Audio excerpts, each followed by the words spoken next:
Lexi, older sister and fantasy lore nerd.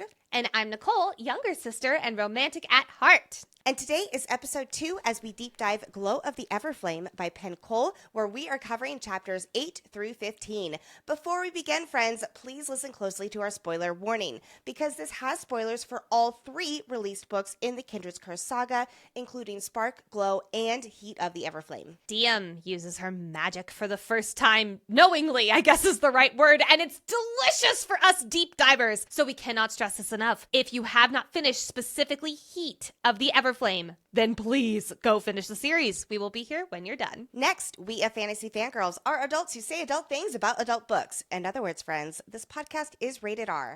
Clothes slide away this episode. We get an almost bang, and even though it's with Henri, we're still going to go through every second of it. So do be mindful of the... Yes. Really? Okay.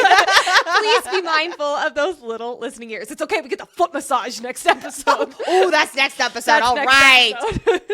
Additionally, we are so excited to see you at upcoming live events. Nicole and I are hosting an Empyrean-themed trivia in Boulder, Colorado on July 10th. It is sold out, but there's a wait list that you can sign up for. We will be featured guests at Enchanticon in St. Louis, Missouri, August 15th through 17th. We will be at the Everflame Ball along with Penn Cole for the first ever Kindred's Curse Saga Ball on August 30th in Castle Rock, Colorado. We will also be back at the Dragon Gauntlet in Boyne City, Michigan, September 12th through 13th. Then Romantasy BookCon in Orlando, Florida, October 23rd through 25th, where we are interviewing Rebecca Yaros again at Disney World. Check out our website or the links below for more information to all of these events. Last thing before we jump into this Glow of the Everflame episode 2. If you love Fantasy Fangirls and want more events, more content, more community, and so much more, please check out Fantasy Fan Club. We have 3 membership tiers that you can join. The Descended, which includes access to our Boppin' Discord, live Q&As from Lexi and I, a book club, exclusive author interviews, community events like trivia, promo codes to live events, plus exclusive designs and 20% off all merch. That is for $6 a month. Or you can join the Royal Family, which includes everything from the Descended level, plus early access to ad-free episodes, our full episode outlines, and special voting privileges. That is for $10 a month. And last but not least, we have our Crowns Council, which includes everything from the previous 2 tiers, plus more behind-the-scenes content, a welcome gift, giveaways, private Discord channel, and you get your name shouted out on the podcast. That is for $25 a month. Join the party at fantasyfangirls.com/fanclub.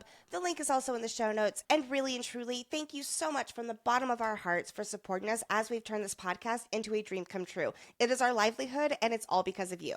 And now, it is officially time to join House Courbois, bonded bargain and all. To start off every episode, Nicole does us the honor of summarizing this stretch of chapters. So gather round as we consult with our royal advisors to discuss what happens in chapters 8 through 15 of Glow of the Everflame. Chapter 8. Still reeling from her walk in the garden with Eamon, Diem has a special guest visitor to the dungeons. Walking into the dark, dingy space, Diem launches herself at her little brother. Not wasting any time, Diem jumps right into the hard questions like, what is the challenging? How many people is Diem gonna have to fight? But Diem does not get any answers before a new voice joins in and Luther strolls out of the shadows. Brrr. Still raging after learning that he murders half-mortal children, the voice within Diem is ready to fight, fight, fight! Time for Teller and Lily to leave. Using his innate ability to get under Diem's skin, Luther pokes at Diem until she finally snaps, using buku amounts of magic. The Aang himself fighting Fire Lord Ozai would be impressed. It isn't until the magic is pouring out of her that Diem finally accepts that she is descended. Huzzah! Kind of. Sort of. Finally huzzah! Finally huzzah! For us readers, at least. Chapter 9. The next morning, Diem wakes up feeling numb. Even when Luther brings her breakfast in bed, it does not turn her frown upside down. But Diem, it's the moment you've been waiting for. She's getting answers about her mother. Psych! Luther realizes he can't actually tell her anything of importance. Where's Lily and her uncontrollable babbling when you need her? But hey, Diem did learn that when it comes to her, Luther's stamina is in need of some work. Even though she didn't get any answers from Luther, Diem now knows that she was able to trust his promises. So at least there's that. Before leaving her room, Luther makes her one last promise, though. If Orly is not back by year's end, he will go get her. Chapter 10. After a quick terrace tea party where Eleanor paints her eye like one of them French girls, Diem wanders the palace, enjoying a moment alone. But the cockroach himself, Remus, comes along and ruins it all, claiming that he just wants to provide counsel to Her Majesty. Nothing like a good game of who's more politically savvy. Shortly after, Diem finds herself deep within the servants' passages. In her sneaking around, Diem overhears the current gossip about herself. She's sleeping with Aemon. She killed the king. XOXO, gossip girl. Not wanting to get caught eavesdropping, she turns around ready to get the fuck out and runs straight into her fiance, not a fiance, Henri. Chapter 11, Cat's out of the bag. Henri knows Diem's secret, and he's not too happy about it. Before he can reach for his Fertosian steel blade, woof, Diem leads Henri away, knowing they desperately need to talk. Diem pulls Henri into the first room she sees and word vomits everything at him. Well, sort of everything. Luther is still her dirty little secret, but everything she knows about her mom and her heritage is out on the table. After hearing about the wonders of flame root powder, Henri's focus shifts. Who cares about your almost maybe fiance's newfound descendantness and existential crisis when she's got the ultimate weapon dangling in front of him like a carrot on a stick? Testing the limits of Diem's trust, Henri starts planning for the Guardian's next move, and Diem reluctantly sort of ish agrees. What else does she agree with? I will be your wife, rule by my side as king, because handing a man who wants to burn down the castle the key to the front door was obviously the correct decision. And bang, bang, bangity bang, I set up Chapter 12, awkward! Luther's in the doorway and now has to watch Henri redress himself. Yikes. With Henri gone, Luther goes in on Diem, and not in the way we want to see it. Well, maybe a little bit in the fun way if you count making her flustered with more promises that I will devote more time to than I should. Luther explains Aemon's requirements for keeping his lips sealed about Henri. She has to take Aemon as her escort to the Ascension Ball. Ah, who needs a cute, will you come to the ball with me ask when you have blackmail? But there's one tiny problem. Diem already asked Henri to come as her betrothed. Whoops. Seeing this as good a time as any, Luther steps away and returns with a tiny little book in hand. Luther's secret book of secrets, extremely incriminating evidence of his treason against the crown. Him saving hundreds of mortal children's lives. With this treason out in the open, Luther is finally able to tell Diem something about her mother. She helped Luther smuggle half-mortal children out of Lumnos. Finally, some answers. Chapter 13. After sending a letter to Henri taking back her invitation to the ball that will totally be ignored, Diem makes her way back down to the dungeon to see Teller and Lily. The two younger siblings dive into a lesson of all of Luther's titles, and it's enough to make Daenerys Targaryen say, okay, are you done already? With the topic change, Teller and Lily want to know all the details on Diem's flashy magic, but Diem having magic comes with some unwanted side effects that leave her and her brother needing to have a moment to hug it out. Knowing she can't do this royalty thing alone, Diem asks Teller to research everything he can about the 20 houses, as well as keeping their father far away from town and any knowledge that she is queen. Before he leaves on this new assignment, Teller asks for the chance to see Diem's magic. But unlike Luther, Diem's magic has performance anxiety and almost nothing happens. Even though Teller was disappointed with her not a magic show, Diem couldn't be more relieved. Chapter 14. It's the day before Ulther's funeral, and over another breakfast with Luther, she realizes, oh fuck, she likes him. And likes him. On their way to a meeting with Remus, Diem and Luther are stopped by Alix and a hot blonde.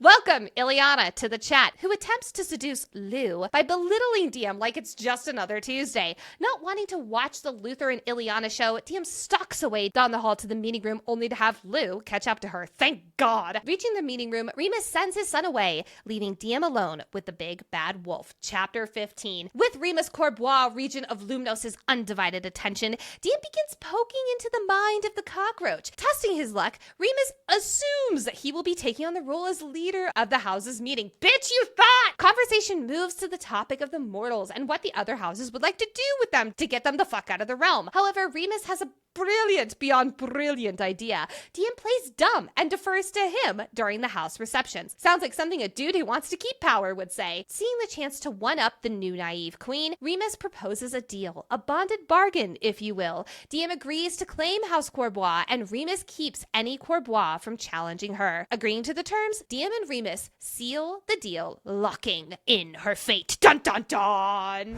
All of us ladies know that women's health is so important in every stage of life. life, which is why we are thrilled to partner with O Positive. What's so special about O Positive's products? They create real, tangible results with ingredients that are backed by clinical studies and shaped by board-certified doctors. O Positive is committed to breaking down stigmas and addressing issues many women experience: hormonal health, vaginal health, menopause, and so much more. O Positive's Uro vaginal probiotic is a game changer for so many women. It's helped women make improvements in vaginal odor, pH imbalance, and had positive impacts on their sex lives. Don't just listen to us. There are many positive customer reviews that tell the whole story. Here's my favorite. Quote, "This product is a game changer. Talk about build up your sex life and confidence. My husband loves them and noticed a difference during intimacy. Every woman needs this." End quote. Any product that empowers women to be their full selves is a huge yes for us here at FFG. Most women notice improvements within 8 weeks, and many even see results sooner. I love how simple O Positive makes women's health. All we have to do is take 2 capsules of Uro a day, and I've already noticed a difference. Take proactive care of your health and head to opositive.com/FFG or enter FFG at checkout for 25% off your first purchase. That's opositiv.com/FFG for 25% off. All right, friends, it is time to reach for our 4G magic and unravel key insights, character analysis, lore, foreshadowing theories, and so much more. First, let's do a quick timestamp. It is still the afternoon of Diem's first full day as Queen of Lumnos. It was only last night that she was selected as the crown. This morning, she woke up to Eleanor in her room, then spent the day with her new advisor before Eamon interrupted for his time with Diem. So now it's afternoon, so we are nearing the 24-hour marker of Diem getting the crown. This also means Diem really needs to speak with her younger brother. Luckily, Lily successfully snuck him into the dungeon and is able to reunite him and Diem. Side note, the dungeons haven't been used in years. That seems kind of odd that they aren't used. Is it because most people go to the Fortos dungeons and anyone else is killed? This also ring ding ding on my mind. I took it as a nod to how Ulthar was like a weaker king and how it's like almost like he couldn't condemn people to the dungeons. But then that doesn't necessarily combine with how Remus has been ruling for quite a while. So maybe it's even a nod to how he didn't want to put people in the dungeons. I don't think he would just immediately condemn people to death. I don't get that vibe from Remus. Are you Well, okay, so here's what I think. I think with the Descended, they send them to Fortos because it's like, okay, let Fortos deal with them. And then, because I definitely see Remus being that kind of ruler. And unfortunately, if they're not Descended, they are killed. Okay, yeah, I could see that from Remus. Yeah. Anyway, the dungeons are not in use, and before we jump into this reunion, here's what Teller has been up to these past 20-ish hours. He's been following his sister's request and reading up on anything he can learn about the transfer of the crown. Specifically, if there's any way to pass the crown to someone else besides dying in the process. Unfortunately, Teller has not come upon anything like that yet. They all say the same thing, that the crown can only be passed to another by death. But he will keep looking. It's moments like this where I wonder if it's foreshadowing for Diem passing the realm crowns to others without dying. She's special in her own way. Like, I could definitely see this. We can assume Teller did what Diem asked of him last night when the crown appeared on her head. This morning, Teller told their father that Diem has left town to visit a friend and he doesn't know when she'll be back. I know that she had also asked him to tell Henri too, but I'm under the impression Teller did not tell Henri like Diem had asked him to, because I could see Teller purposefully not talking to Henri, and Henri doesn't mention the lie when they run into each other soon. I think you're right, and I think a little part of Teller, he does not like Henri. He is not a fan. I could see him being like, yeah, buddy, this is our chance to get rid of this fucker forever. Like, I could see him saying, this is a future Teller problem if I need to tell him, but it didn't hit the top priority list. Exactly. Their father is definitely top priority. Definitely top Not priority. Henri in his eyes. No. Speaking of their father, Teller's also been keeping their father, Andre, occupied by finding excuses to spend time with him at home, which in and of itself will make Andre suspicious something is going on. That's such a teenager vibe right there, if I've ever heard it. Seeing her brother again is the anchor that Diem needs so badly right now. Diem trusts Teller more than any other person, and she knows he loves her unconditionally. No scheming, no wondering about ulterior motives, or having to be on her guard with him. Plus, Teller is very intelligent and knows the Descended ways far better than than Diem, and I'll go to say most mortals too. She trusts his advice and his comfort, no question about it. Diem can simply be herself with her brother, and she needs that so badly right now. But remember the last time Teller saw Diem? She was panicked. She was frantic about the crown being on her head. She was running into the sea to get the powder that would take it away. So I don't think he was expecting to see the same level of maybe that frantic urgency, but I definitely think he expected to see some same level of that panic in her eyes. But as he blinks up at Diem, she is smiling to much of his surprise. Have we mentioned it's not even 20-ish hours later? And yet a whole lot has happened for Diem. She has an advisor now, and the palace feels less intimidating, I'll say. She's got a badass Gryvern. She's got a goal of taking down the Descended from within and already has an in with House Courbois.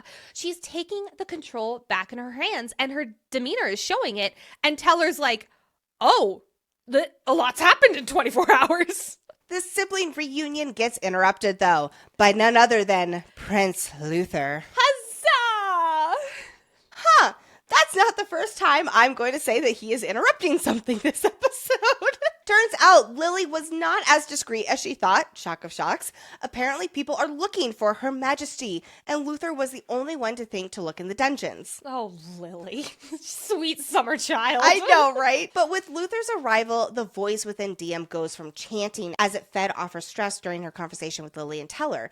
Now the voice is screaming with Luther here, which does make sense because we know how much her godhood responds to Luther, both in good and bad ways. Sure, sometimes it's in a curious and ooh, I like you way, and other times, like definitely now, he gets under Diem's skin more than anyone else. She feels very strongly about him, 95% of which is bad. Her godhood gets riled up from Diem's heightened emotions, and I think too because Luther is so powerful himself and her godhood innately responds to his magic. So put all that together and we have her pent-up godhood about to burst. I bet it's even harder for her to not unleash her power since becoming the crown, because it has its own powerful elements with the 4G magic, so it's just compounding her need to release her magic that is just so much. Not to mention the last time she saw Luther, she was about to go on her walk with Aemon. And what did Aemon tell her on that walk? Oh yeah, Luther murders half-mortal babies. So I think her godhood is also has a spike of livid because of this belief she has about him now. And maybe some of that Descended wine also is still coursing through her veins. Because remember, earlier today, she was a little loopy drunk noodle. So I don't see her head being totally cleared of that yet. But Lily's not the only one who isn't being discreet in this dungeon. Luther can see, and probably feel through his own godhood, that Diem is livid, and she needs to use her magic now. But wait, what do those two things have to do with each other? Welcome to Magic Class with Professor Luther. Since we don't get an actual Professor Luther, I'm just going to try to make any Professor Luther jokes that I possibly can. Their magic, aka their godhood, it's that magical voice telling Diem to fight and telling Luther to protect. It hates being trapped in a physical body. And the longer it's held in, the angrier it gets, the bigger the blow. And so much is starting to make sense. Diem, when she was a child and her magic manifested, she was unknowingly using that magic. But then Flameroot dulled her magic, also dulling her emotions for years. When she went off of Flameroot, she was quick to get angry at the drop of a hat. She was consistently living like this bomb that was ready to explode, holding up her magic and thus her godhood for years. And only in the last few months since she stopped taking the Flameroot has she felt that edge that she's walking. And as she thinks to herself, this change in her, that joy that she used to have, turned to complete anger. Quote, I despised her. Oh, Diem. Her anger toward herself is this never-ending cycle fueled by this unreleased godhood. She's angry at the world, then it heightens her godhood. Then she's angry at herself for being so angry at the world. It heightens her godhood, and on the cycle goes. My heart just so goes out to Diem here. It makes sense as to why Diem does come into her own after the challenging. She starts using her magic regularly at that point. Luther is shocked by hearing she has not erupted recently, but he does tell her that quick anger, it is normal for untrained Descended. For most Descended, if they don't release every few days, they can be dangerous with their emotions and their godhood boiling over, and Diem hasn't released in years. There's a sex joke in there somewhere. I was just gonna say. I also love how Luther assures Diem that this is normal. Diem has felt so other. She's been wondering what is wrong with her since the flame root wore off. And here is someone saying, it's okay, this is normal, and there is a solution. As angry as she is at Luther, she does need to hear that for her own self-esteem, I'll call it. However, Luther recognizes this is not as easy as telling Diem to unleash her power, and she does it. Oh, no. Our girl is way too stubborn for that. And more than anything, she is still suppressing the truth that she has magic. So she is literally unable to release this magic because in her head, she's like, no, I don't have magic. She is not connecting with her godhood like we were talking about so much in Spark. Yes, the crown is on her head, but like she'll tell Henri the next day, she won't truly accept she is descended until she demonstrates this power. Well, I'll even throw out knowingly demonstrates this power. She has used this power before, but she's always had another explanation for it, right? Like we said with Lily, or like, for instance, when the magic was absorbed from her from Ron Ghislaine, she was like, he missed.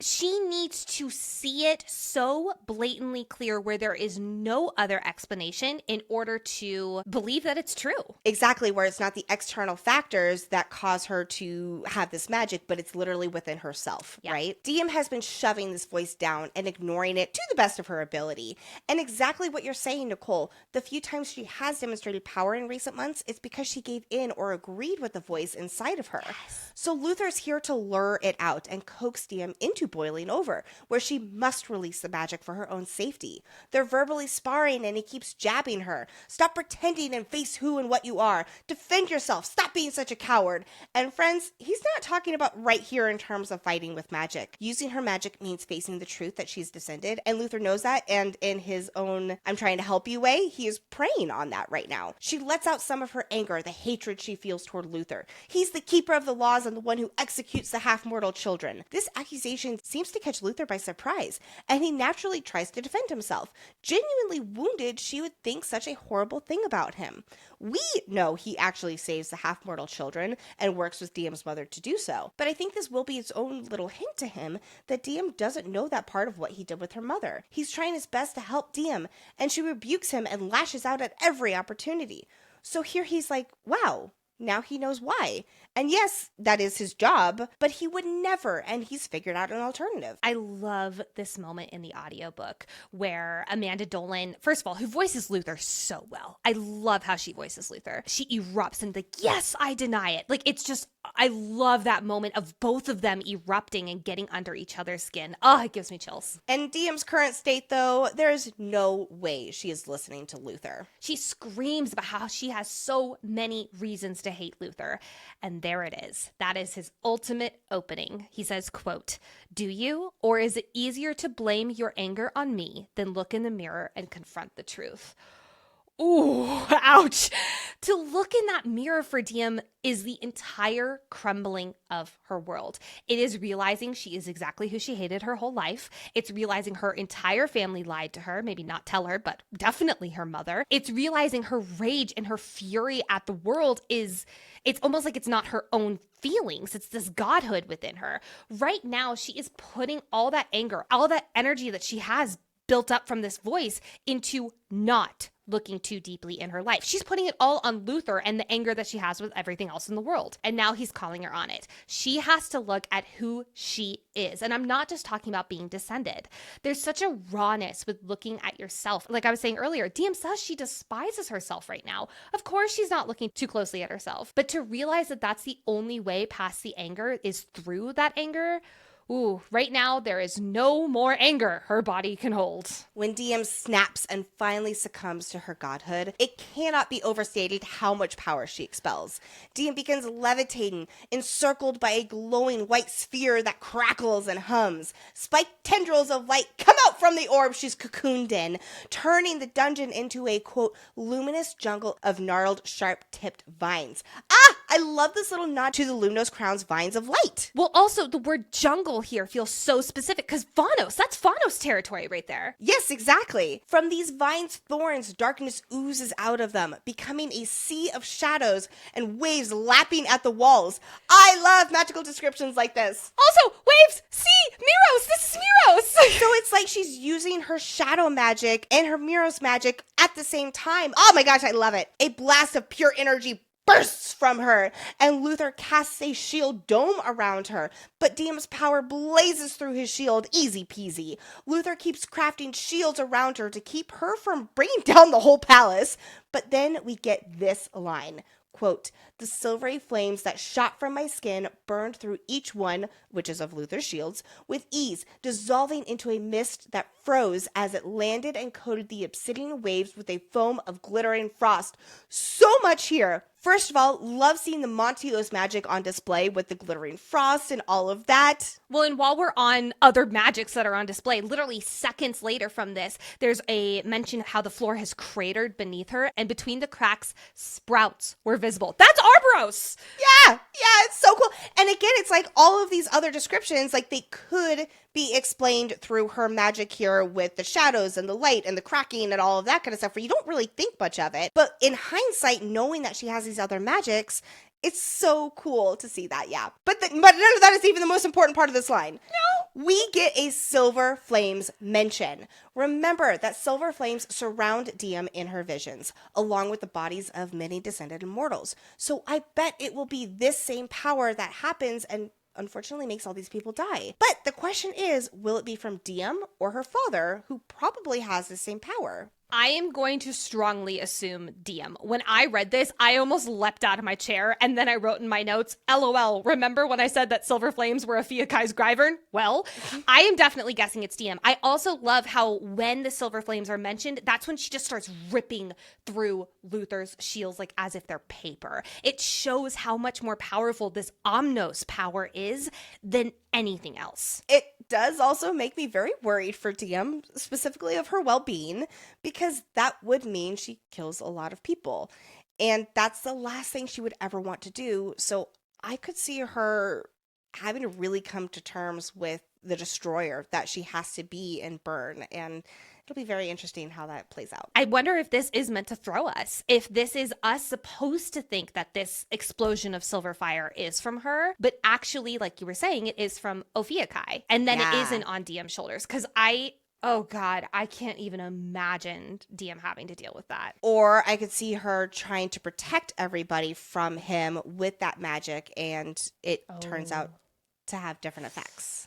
No matter what, I think it's different from what we are expecting it to be. And I don't know what that looks like yet. I agree. That's what's so fun about this. I love this. Diem thinks of herself as a dying star, exploding and imploding. And even this will only be a fraction of her well of power, according to Luther the next morning. She's losing all sense of self as her soul becomes thousands that flow through the realm, pulsing in rhythm within her, each one lending their power to hers. This is forging magic, and she doesn't even know it yet. Penn is a genius at writing, because I did not catch any of this until I read it for the deep dive. I love how Penn explains magic. Like, if you all have been following along with Fantasy Fangirls for a while, you know how much I geek out when magic is on the page and described and all of that. And it's moments like this where it's just so in the feels. Like, you can feel it in yourself and visualize it so clearly. I love it. But then we get another interesting line about a spirit brighter than all of those others combined.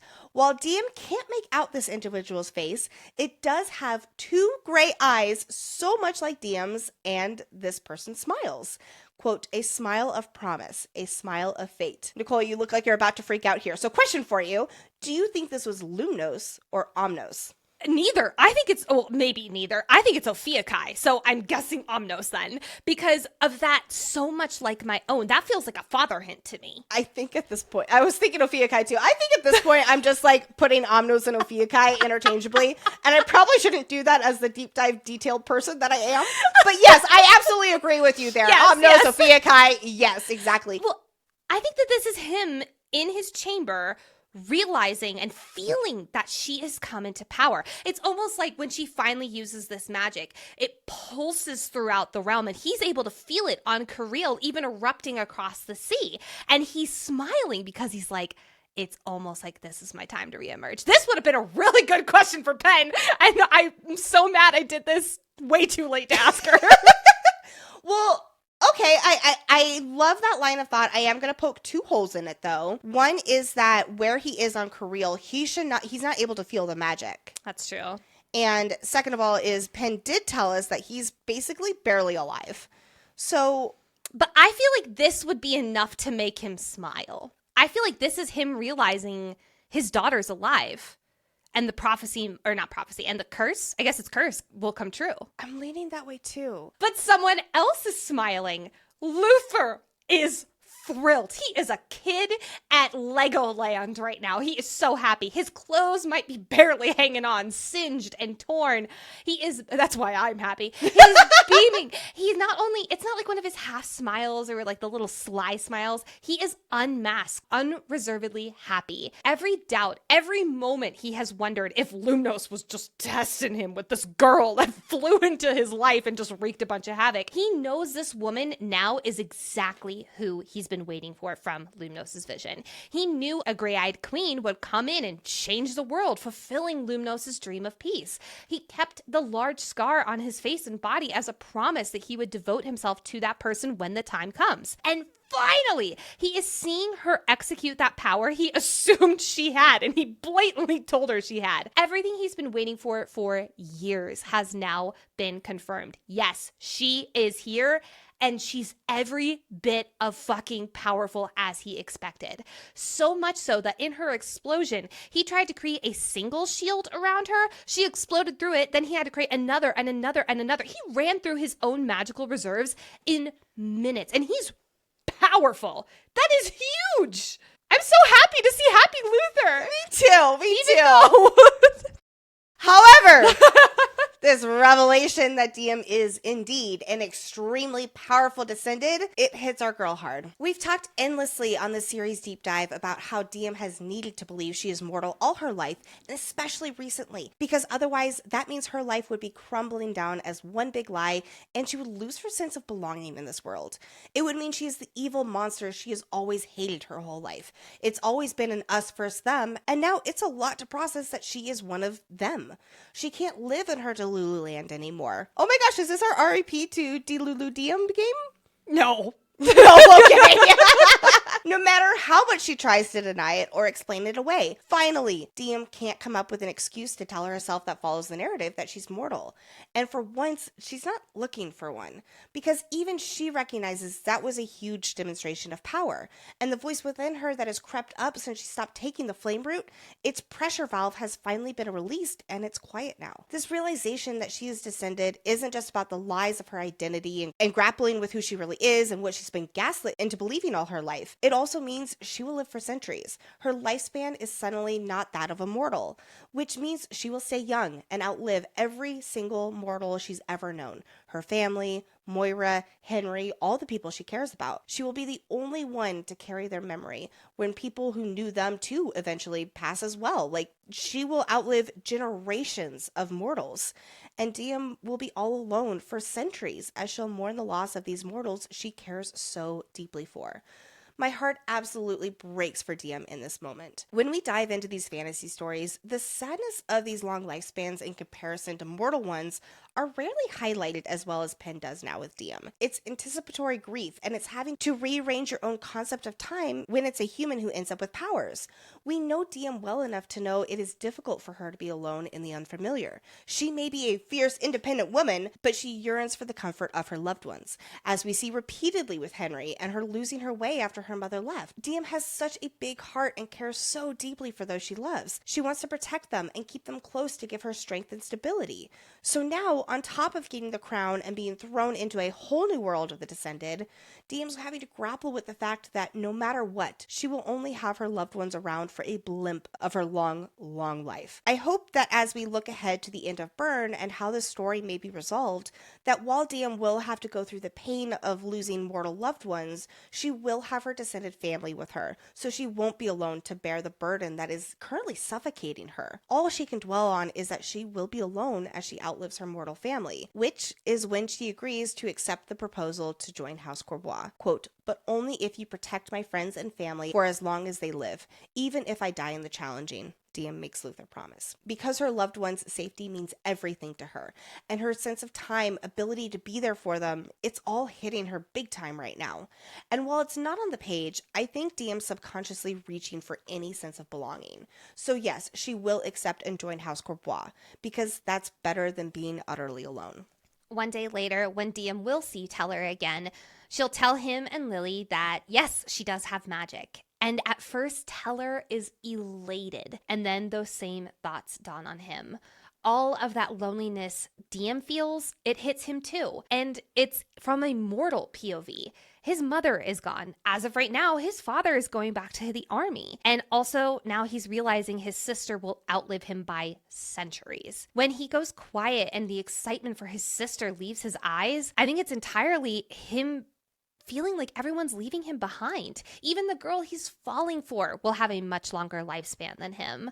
Will everyone forget about him as they grow old together over the next millennia? I love you, Teller. I'm so sorry. But this does bring me to a theory, because in romantasy, there tends to be this, I will match my lifespan with you, at least 99.9% of the time. I think Lily, or at least this is my theory, I think Lily is going to do what Lumnos did, and she's going to give up her Descended lifespan for Teller.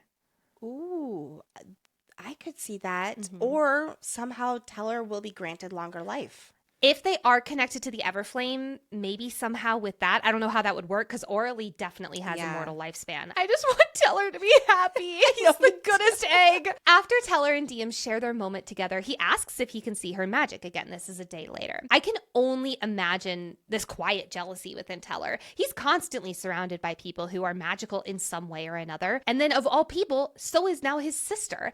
And he's asking her to see it. And it's like, it's the closest thing it would get for him to using it himself. And as she tries to tap into her magic, unlike it does with Luther, nothing comes out. And she's so grateful for it as a result. After her magic session with Luther and realizing that everything she fears, dreads, and is disgusted by, she is. It's as if she's created this complete block. It's not even like a wall. It is a 10-foot thick iron door between her will and her ability to tap into her magic.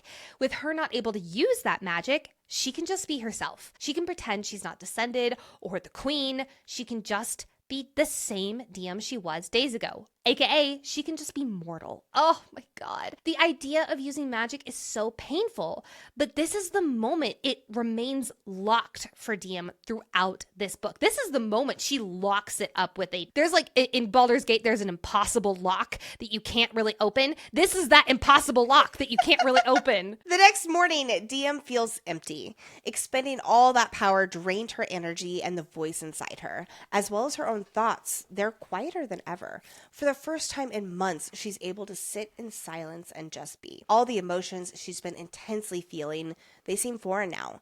She feels exactly how she always imagined the Descended to be. Emotionless, shells with magic where their heart should be.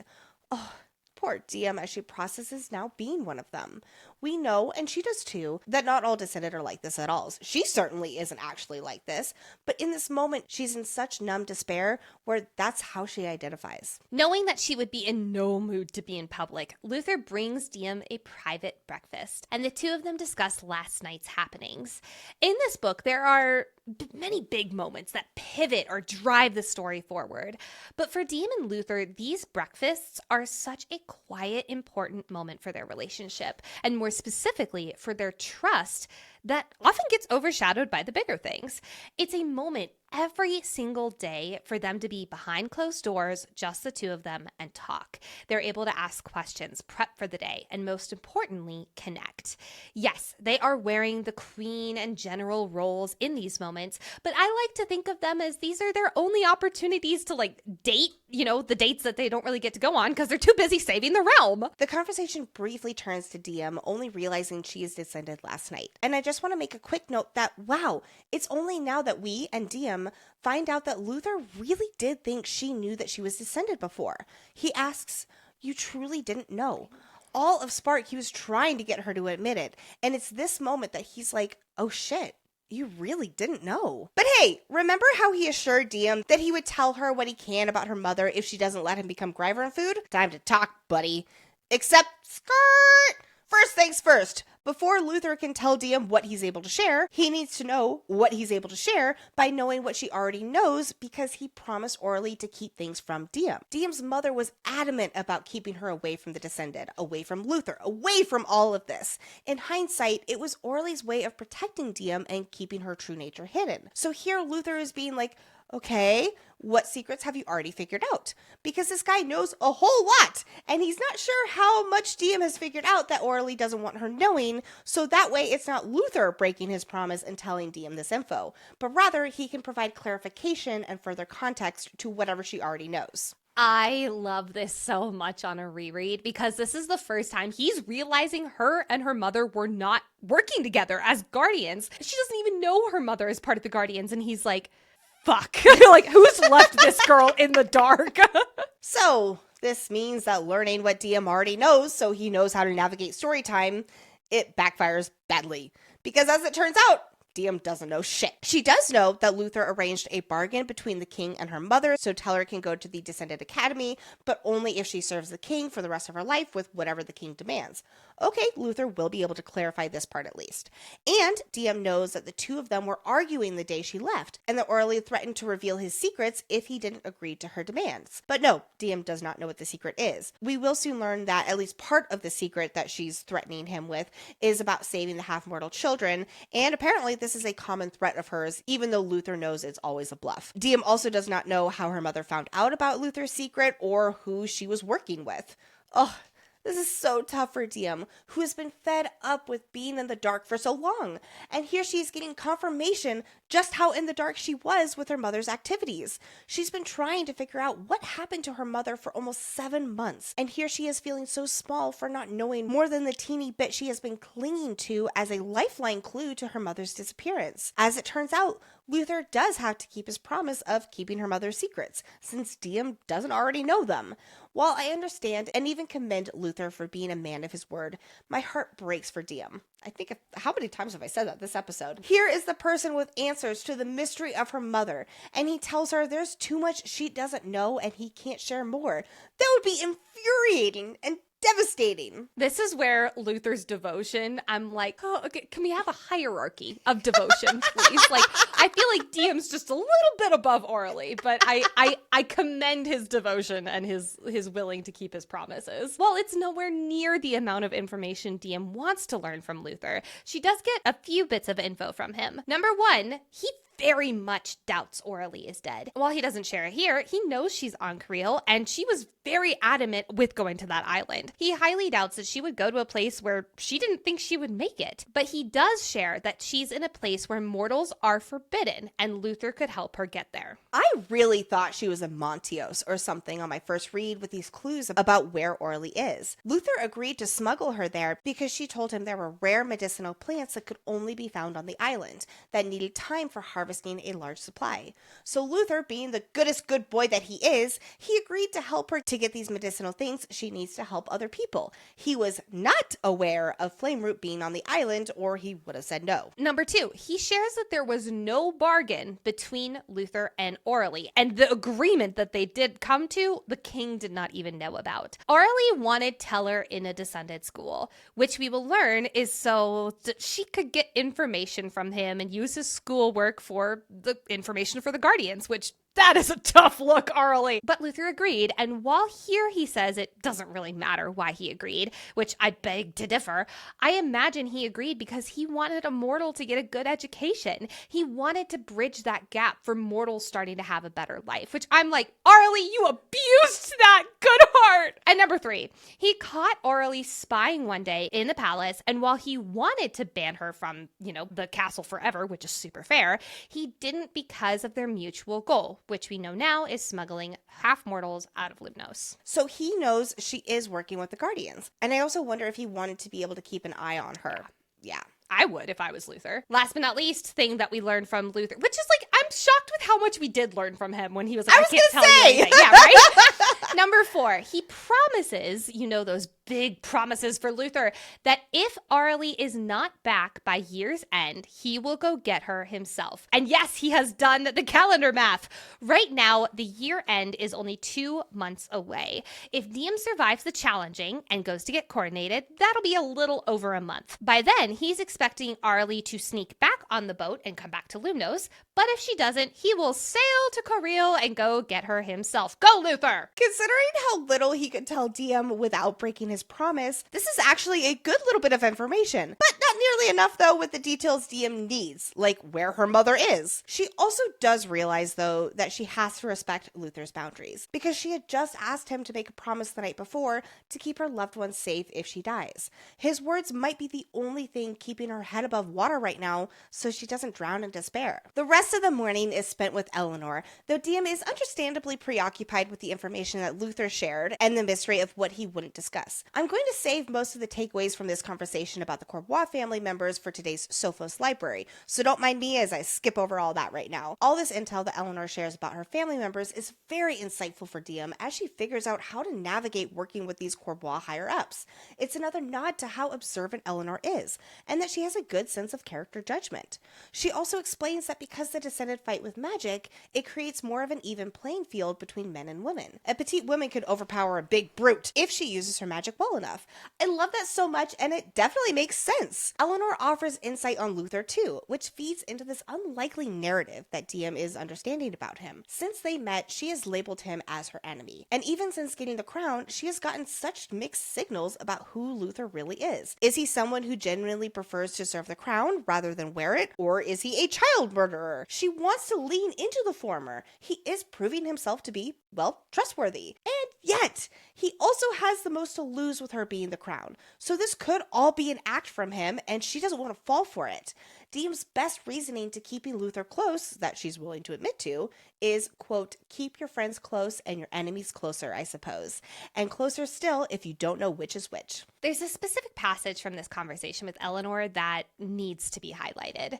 Quote, they want us to feel small, Eleanor. They want us to be quiet, be predictable, be unimportant, behave. Then they make us think we deserve it. But I think they're just terrified we'll stop listening to them and start listening to each other. And do you know why they're so scared of women like us? Because they damn well should be. This is a line that made me slam the pause button on the audiobook, shout yes at the top of my lungs, and then immediately press the back button because I needed to listen to it again. They want us to feel small, but I think they're just terrified we'll stop listening to them and start listening to each other. So much of what fantasy and romance is for us readers is just remembering how big you truly are. Because this quiet revolution wrapped up in that one little sentence, it's not just about Eleanor. It is about every woman who's been told to behave, to be palatable, to be small, to take up less space so someone else can feel more comfortable in theirs. And one of the reasons I love this book, and specifically Diem, is because she says, fuck that. Being a woman, especially one who dreams big, who dares to be loud or messy, it's like this constant battle with the world telling you to be quieter. And when you choose to be silly, loud, bold, soft, angry, or anything, like Diem is here, the world calls you too much, or too emotional, or too needy, or too dramatic, or too aggressive, or insert your too here. But moments like this remind us that being those things, loud, too much, taking up space, it's all these things that you deserve, and none of it is wrong. Instead, It is so powerful. And here is Eleanor, who for the first time is hearing that someone believes in her, believes that she is deserving of being loud, being powerful, and being at the side of the queen. We all may have felt like Eleanor at one point in our lives, but maybe we didn't have a Diem to tell us that we're worth dreaming big, we're worth speaking loudly, we're worth being so unapologetically ourselves. So allow Lexi and I to be your Diem. You are not meant to be quiet so someone else can be louder. You are worthy of being wild and silly and too much and complicated and 100 other things. And if anyone is afraid of that version of you, good. They damn well should be. Oh my gosh, I'm tearing up right now.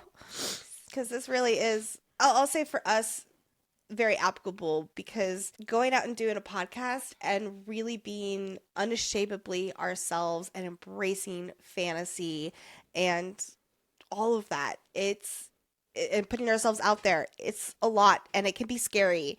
And it is also this drive of, this is who we really want to be. And by being authentically ourselves, it's been able to create this incredible community of people who feel similarly, people who feel seen. And that is the best part that this job has become, because it's not just a job. It is literally a way of shining the spotlight on people and making them feel seen. And it is such an unexpected joy that came out of this podcast here. And I'm very grateful for it. And it is also that little voice inside our own heads that we are, at least for myself, I'll speak for myself, it is a frequent battle, And anyway, I didn't realize how much I needed to hear that just now. I love you too. Okay. Shifting gears here now. Hard pivot. While avoiding servants gossiping about her, which, that's tough, Diem, I'm sorry. Yeah. Our new queen finds herself in the palace's mail room. Was that Blue's Clues? Yes, it was! Mail time. And that's when Diem runs straight into Henri, literally, who must have convinced his father, the palace courtier, to deliver mail here today. Oh dear, this is bad. It's only been 2 days since Diem and Henri fought outside his home, where he told her how evil the Descended truly are, that violence is the only answer to getting the mortals' rights back, and he revealed the truth of her father getting called to war. But it might as well have been a lifetime ago, with everything that's happened in these past 48-ish hours. Diem has been dreading an interaction with Henri since the crown appeared atop her head. What's more, now she can't hide from the truth that she is indeed Descended after her explosion of magic last night. We've talked endlessly about Henri's hatred toward the Descended and Diem's desperation to cling to the familiar. Of course, Diem's been terrified to reveal that she is the enemy that he hates and is actively working against. Henri, or I should say the old Henri, is her comfort zone. Before she became Descended, she kept pushing off his marriage proposal because she knew in her heart that it wasn't her future. But after Diem gets the crown, she's been holding onto that marriage proposal as a lifeline. Because from Diem's perspective, if this proposal still exists, then Henri doesn't hate her and he still wants to be with her. In other words, he still loves and wants Diem for who she's always been, even when her identity has turned on its head. The marriage proposal has been kind of like the concept of Schrodinger's cat. I can't pronounce that very well, I'm sorry.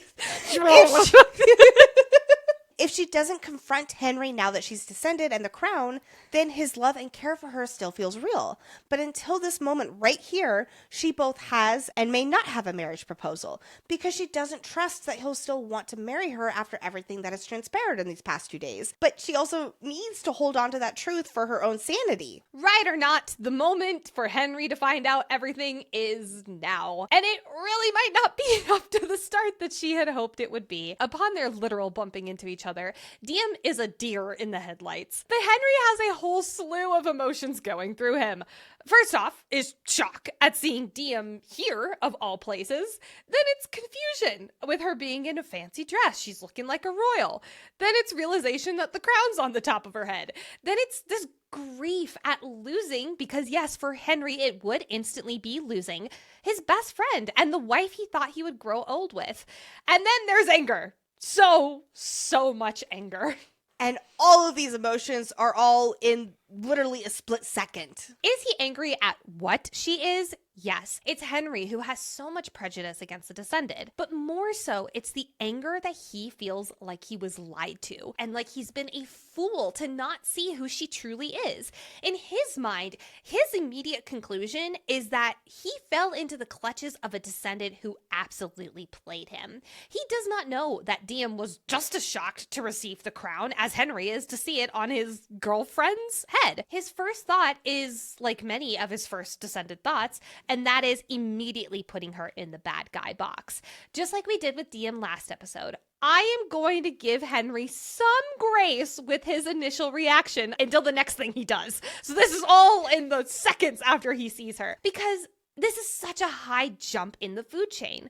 She is not just a Descended who played him, she's the fucking crown. So of course he feels like he was lied to, and of course he's furious. Without being willing to hear her out, Henri reaches for his blade that he keeps concealed in his waistband, which the guards didn't catch while searching him before he entered the palace. I am giving the guards the L of... not. Is this a smiting L? This is just a you're bad at your job, This is L. you're bad at your job, L.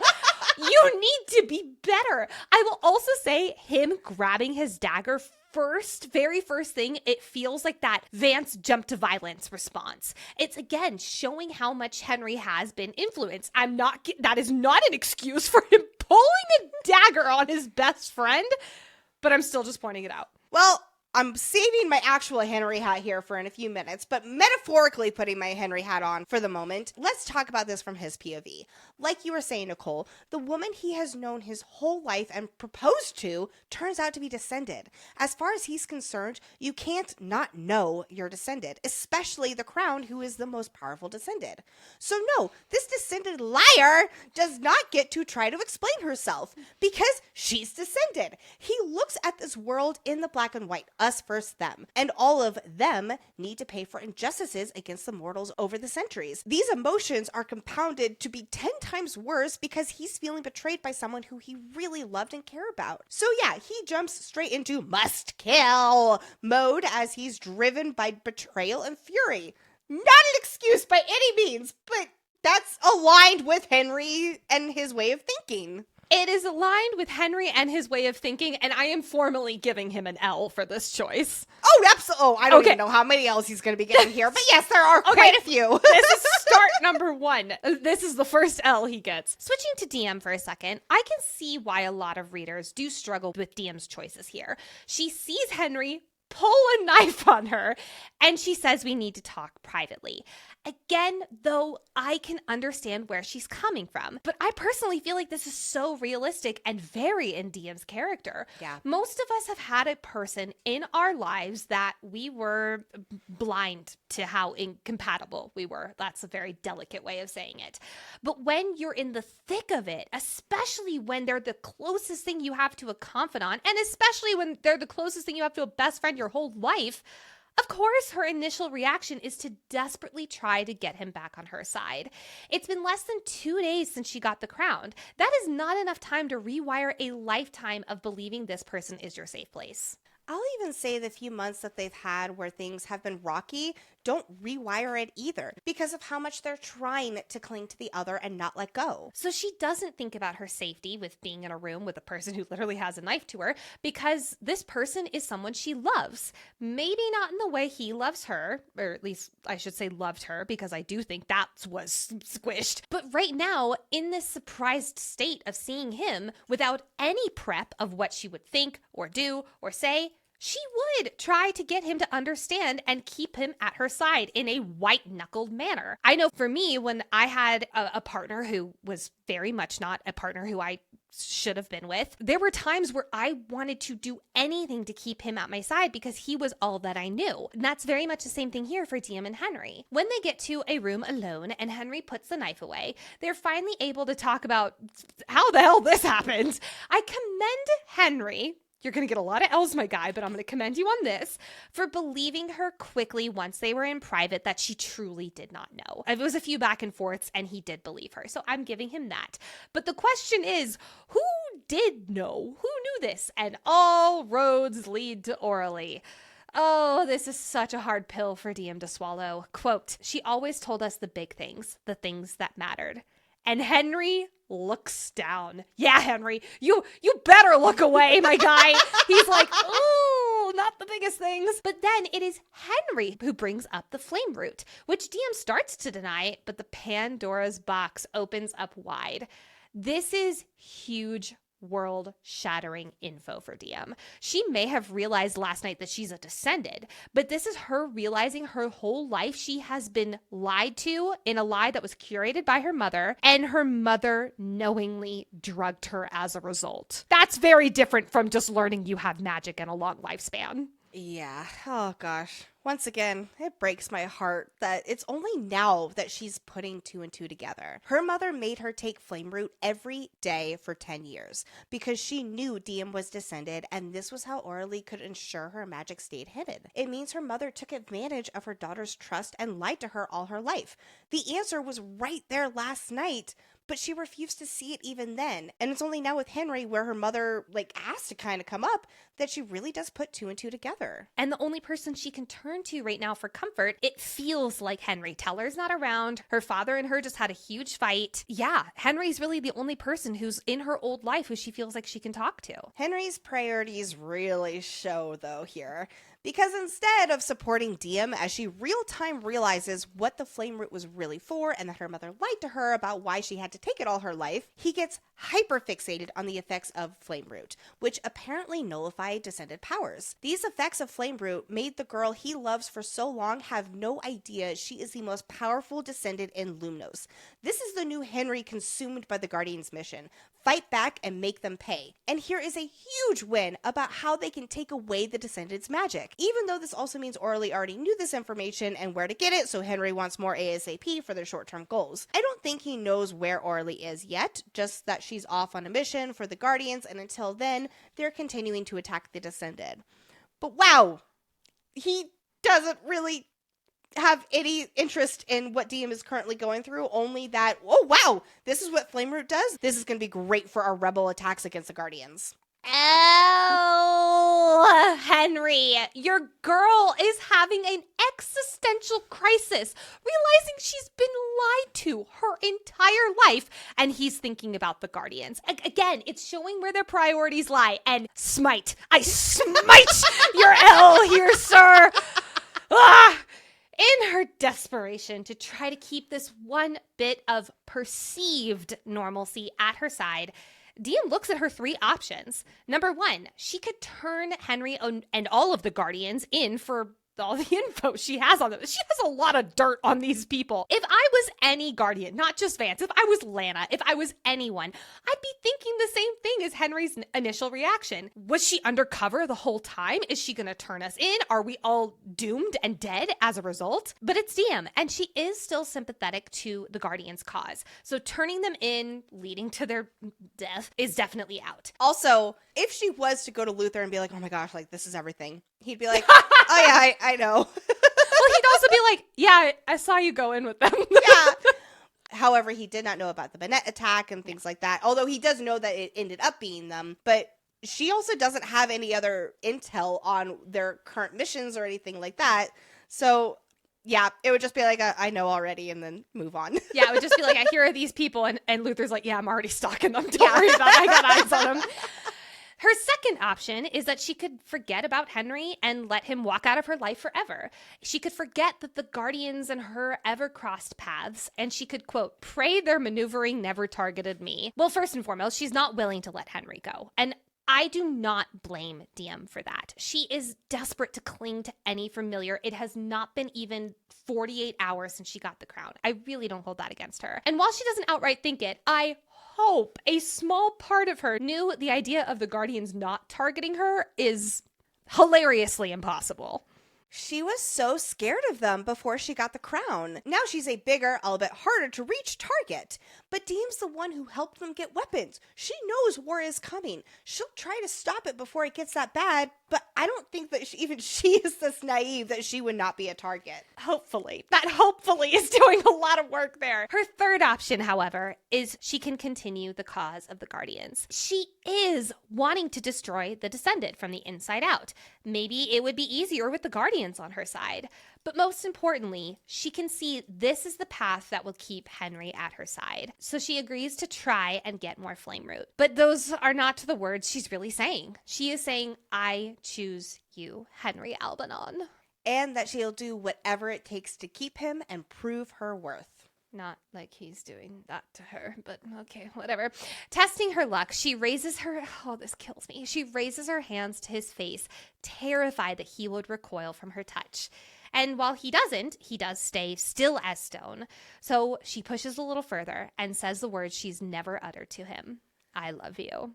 We know Diem is outspoken and independent, but she's also a person who is emotionally dependent on loved ones as she grasps to any sense of familiarity. As much as we can all yell at her through the pages for falling into the Descendant and Henri trap, again, we can't forget how broken she feels at her core and how much she's trying to prove her worth, especially now that she's descended and not who she always thought. She feels like she needs to prove her worth more than ever, and proving her worth to Henri equals helping the Guardians, as we learned last episode.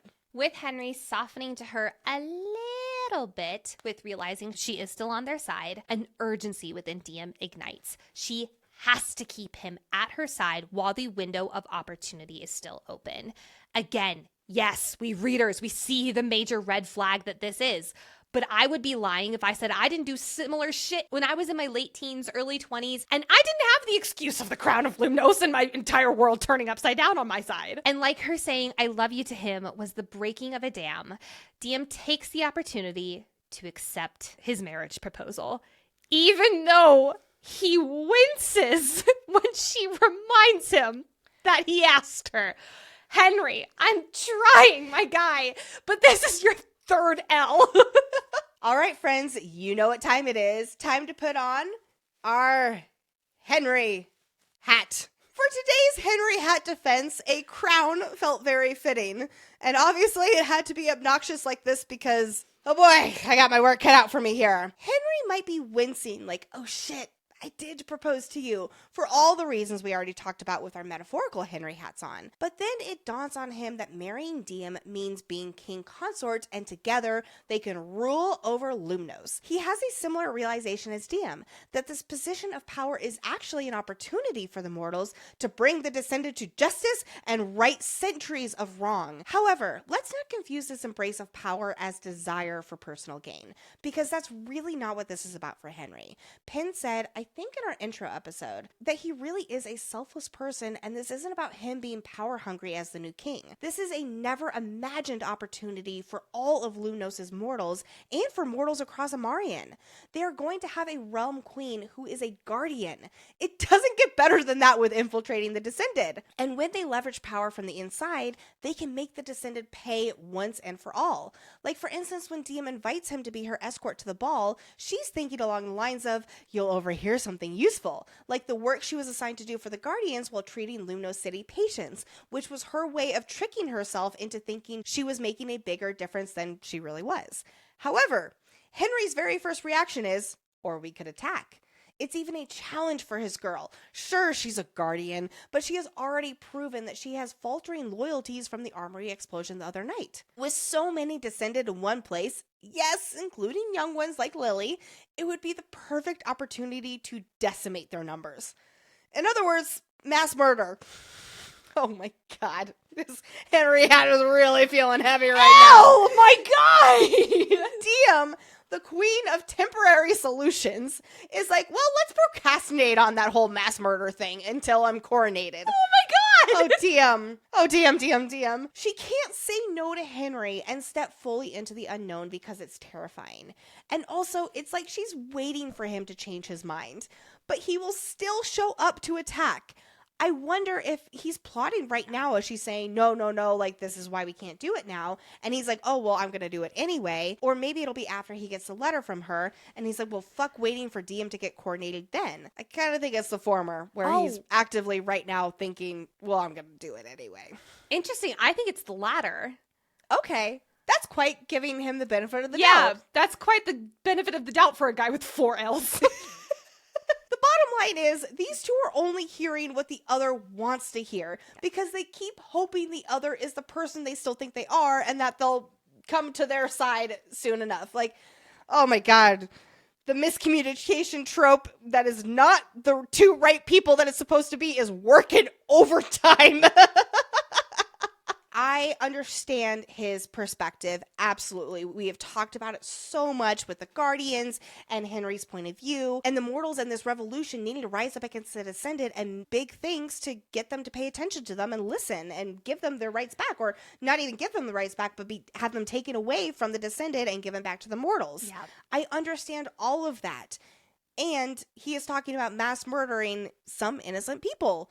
And that is where the lines just get so blurred that Penn is masterful at exploring here. Well, and it's like he believes that the mass murder is okay because the Descended would do that in a heartbeat because they have been doing that with mortals. And then it goes back to what Diem was not saying, but highly inferring last book.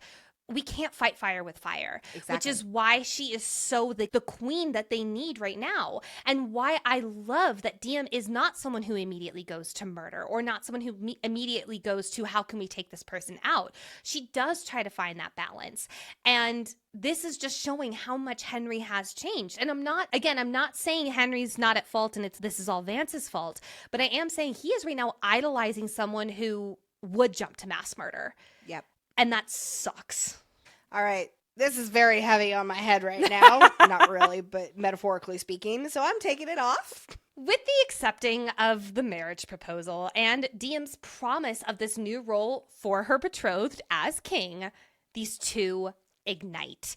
For Diem, this is not out of passion or jubilation because they're finally betrothed. You know jubilation. You know that like we just got engaged sex. This is not that at all. This is Diem needing reassurance that Henri still has feelings for her. Oh my God, this is heartbreaking. She needs that relief that he could, quote, still desire me, even in my tainted, repulsive, descended body. Oh my God. I'm going to get on a high horse about Luther and how he feels from his POV watching a woman he cares about and a woman he idolizes think herself so low that she has to cling herself to this person who gives her worthiness. And it just, it kills me. So these two move to a bed and it's getting steamy in here. I can't believe I'm doing this.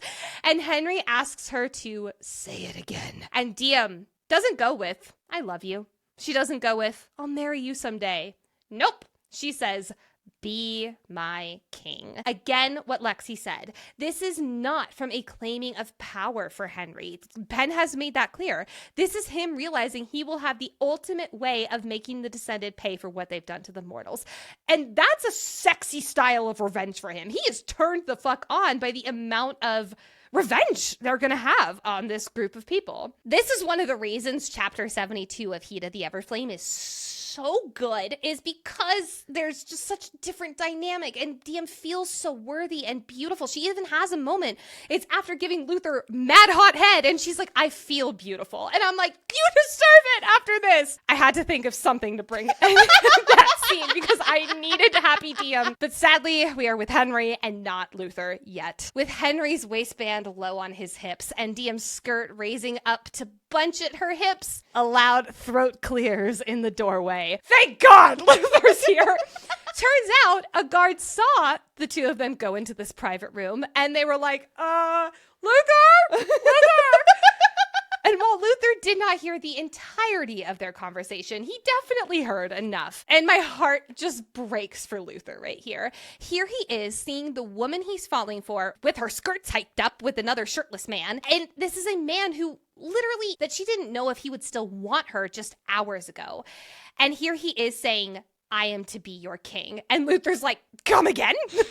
What are you talking? Like, this would infuriate Luther, realizing that she just said yes to him.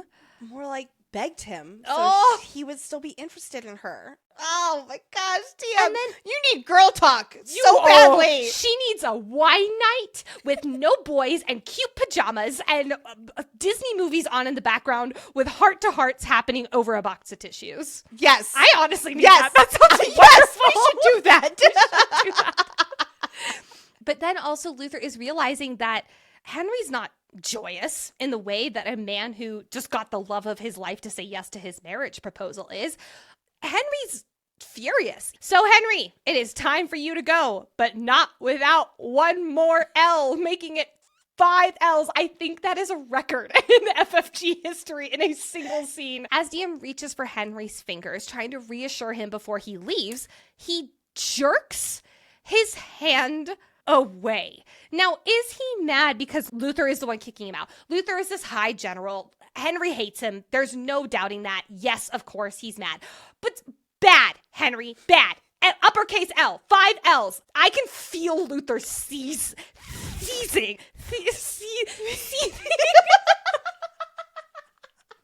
As is the pattern with Diem after Henri leaves. Her, in the moment, desperation to hold on to him disappears along with him, leaving hollowness and, specifically in this case, regret.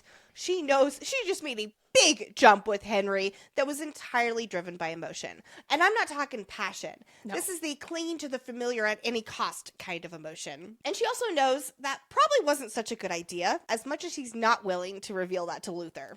I love the moment where after Henri leaves, Diem just completely shows her hand with Luther. She's angry with him for him saying her love life is his concern. And he fights back with saying, you made it my concern when you... And then she cuts him off with, quote, I didn't kiss you. Where were your thoughts now, Diem?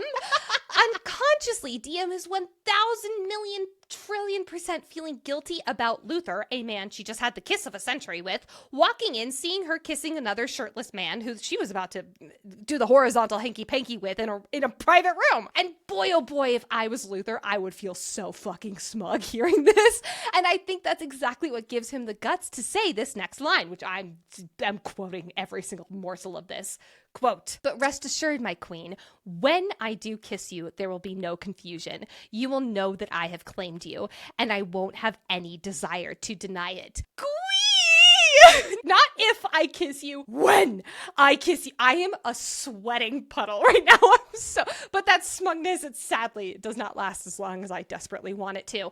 Diem tells Luther she's officially accepted Henri's proposal. Now, Luther could have put 2 and 2 together based off of what he heard and what he overheard from Henri. Yes, absolutely. But hearing her confirm it is something else entirely. Especially when she expressed hesitation in an earlier conversation, when she revealed that she accidentally told Eamon that Immortal proposed to her. And he was like, okay, like, I'm trying to get a little bit more information on this. And she's like, I don't know. It's really complicated. And now she's like, oh my God, Henri, I need you. And Luther's like, are we sure? Is he really on the list of need? Are we sure? And, like, jokes aside, Luther, he's been through this. We'll be getting to Ileana later this episode, and thank God, I need someone else to put my anchor towards right now. But Ileana wanted him for the crown first and foremost. She and the rest of the Hanavers chased after him for years, trying to get him to agree to marriage because she thought she would be the queen consort. And here he sees a mortal stomping around, calling himself king. He knows there's other motives for Henri well beyond wanting Diem and loving her. And I don't even think that those are in Henri's top 3 values right now for this. And as Luther points out, she didn't even know. And as Luther and we have pointed out multiple times in the last 15 minutes, she didn't even know if Henri would still want her after he learned she's descended. Seeing her give her heart to a man she doesn't feel that absolute certainty in, it must be killing him. And he knows she deserves so much better than this mediocre man. Not even in a she should be with me kind of way, but just that whoever she's with should worship the ground she walks on, instead of her begging him to stay with her and love her. This is why I love a devoted MMC. This is the devotion shit I fucking am here for. And I also love the message that this sends for us as well, you know, about not choosing someone who you feel like you have to prove your worth to, but being with somebody who loves and respects and cares about you just the way that you are. And I know that we'll be talking a lot more about that as we get further into Luther and Diem's relationship, but just a nice little reminder for all of us too. Also later, when Luther's lecturing Diem on Henri stomping around calling himself king, Luther says something rather interesting to Diem. He says, quote, "A descended mate is forever. We do not give our heart away unless we are certain beyond all doubt that the person we choose will stand by our side no matter what fate the kindred have in store for us in this life and all that comes after." We do not know what a mate means in the descended world. We'll be covering that next episode. But we as rereaders do know that mating is so much bigger than just being a husband and wife. Any Courbois mating themselves to another is technically forbidden for right now, but Luther doesn't say wife or bonded or whatever here. He says mate. The irony is that Diem was poking fun at him moments ago for saying like, "Oh, I didn't realize you were such a romantic." And it's like, yeah, he is. Look at him talking about mates rather than marriage. If she is going to marry someone, he views that as highly important as it should be with the mating ritual. That's how he feels like a decision should be with bonding yourself to another person, which is why pages later, when she asks him what advice he would give her if he was her friend and nothing more, his answer doesn't even skip a beat before he says, quote, "that if a man made you doubt whether his love for you would survive anything, he does not deserve you." I love this man. Oh my God. But above all, Luther wants to respect Diem. He may be falling for her, but at the end of the day, this is her choice, and it breaks my heart. Jumping ahead, he will admit that he was quite mistaken about kissing her and that he owes her an apology. He's taking responsibility so she can rid herself of that guilt with her new mortal betrothed. We now get a pivotal moment between Diem and Luther as he decides now is the right time to show Diem one of his biggest secrets. Last night, Diem accused Luther of murdering the half-mortal children. Today, he is advising her that maybe having a mortal king consort isn't the best idea. He wants to prove to Diem that he does care about the mortals, that he's risking his own life to save as many of them as he possibly can. So when he warns her about the dangers of Henri being king consort, it's not coming from a place of prejudice. It's coming from genuine concern for a mortal's life and for the well-being of the realm. And more than anything, he doesn't want Diem to go through the pain of losing the person that she does love. Oh, that is so hard, knowing that Andre will be killed because of Diem, and none of them knew to stop it. Here, Luther is showing Diem that he trusts her wholeheartedly, and maybe she can trust him a little bit in return. So he hands her the key to his death sentence. Luther hands her a small book barely larger than her palm, and he encourages her to start flipping through it. Inside is page after page containing a rough sketch of a child's face, along with a name and a description of them. We get Emmeline, whose father is Piotr Bennett, and Harriet Bilkins is her mother, a mortal, and she was delivered safely to Miros. We get Diedrich, who has a mortal father, Carol Jenks, and a descended mother, Milmora of House Althena, and she was delivered safely to Umbros. While we might not know any of the previous names, and yes, I searched every book that we have of the Kindred's Curse saga, the next one will definitely ring some bells. We have Zelaric. Hello, Terran's future beau! Born to Father Jean of House Hanover and Piena Greystole, who is immortal, the 7-year-old was delivered safely to Umbros. I remember rereading this and practically screaming. I love that we get a Zelaric mentioned so early. Me too. And I was trying to find the similarities between some of these other children mentioned and the children that we get at the inn in Umbros. I couldn't find any other ones, but as we go through that part later on, I will kind of keep an eye out to see if maybe I missed something. Same. Going back to Zelaric, though, I think that we are going to get a father-son face-off and burn. If they're both already in Lumnos, which they both have been for like the second half of Heat, and Zelaric isn't hiding. In fact, he's proudly saying that his father is from House Hanover and he's a half-mortal. How the hell has this not happened already? Do you think Zelaric is going to kill Jean? Yes. Same. I think he's more or powerful Terran. for sure.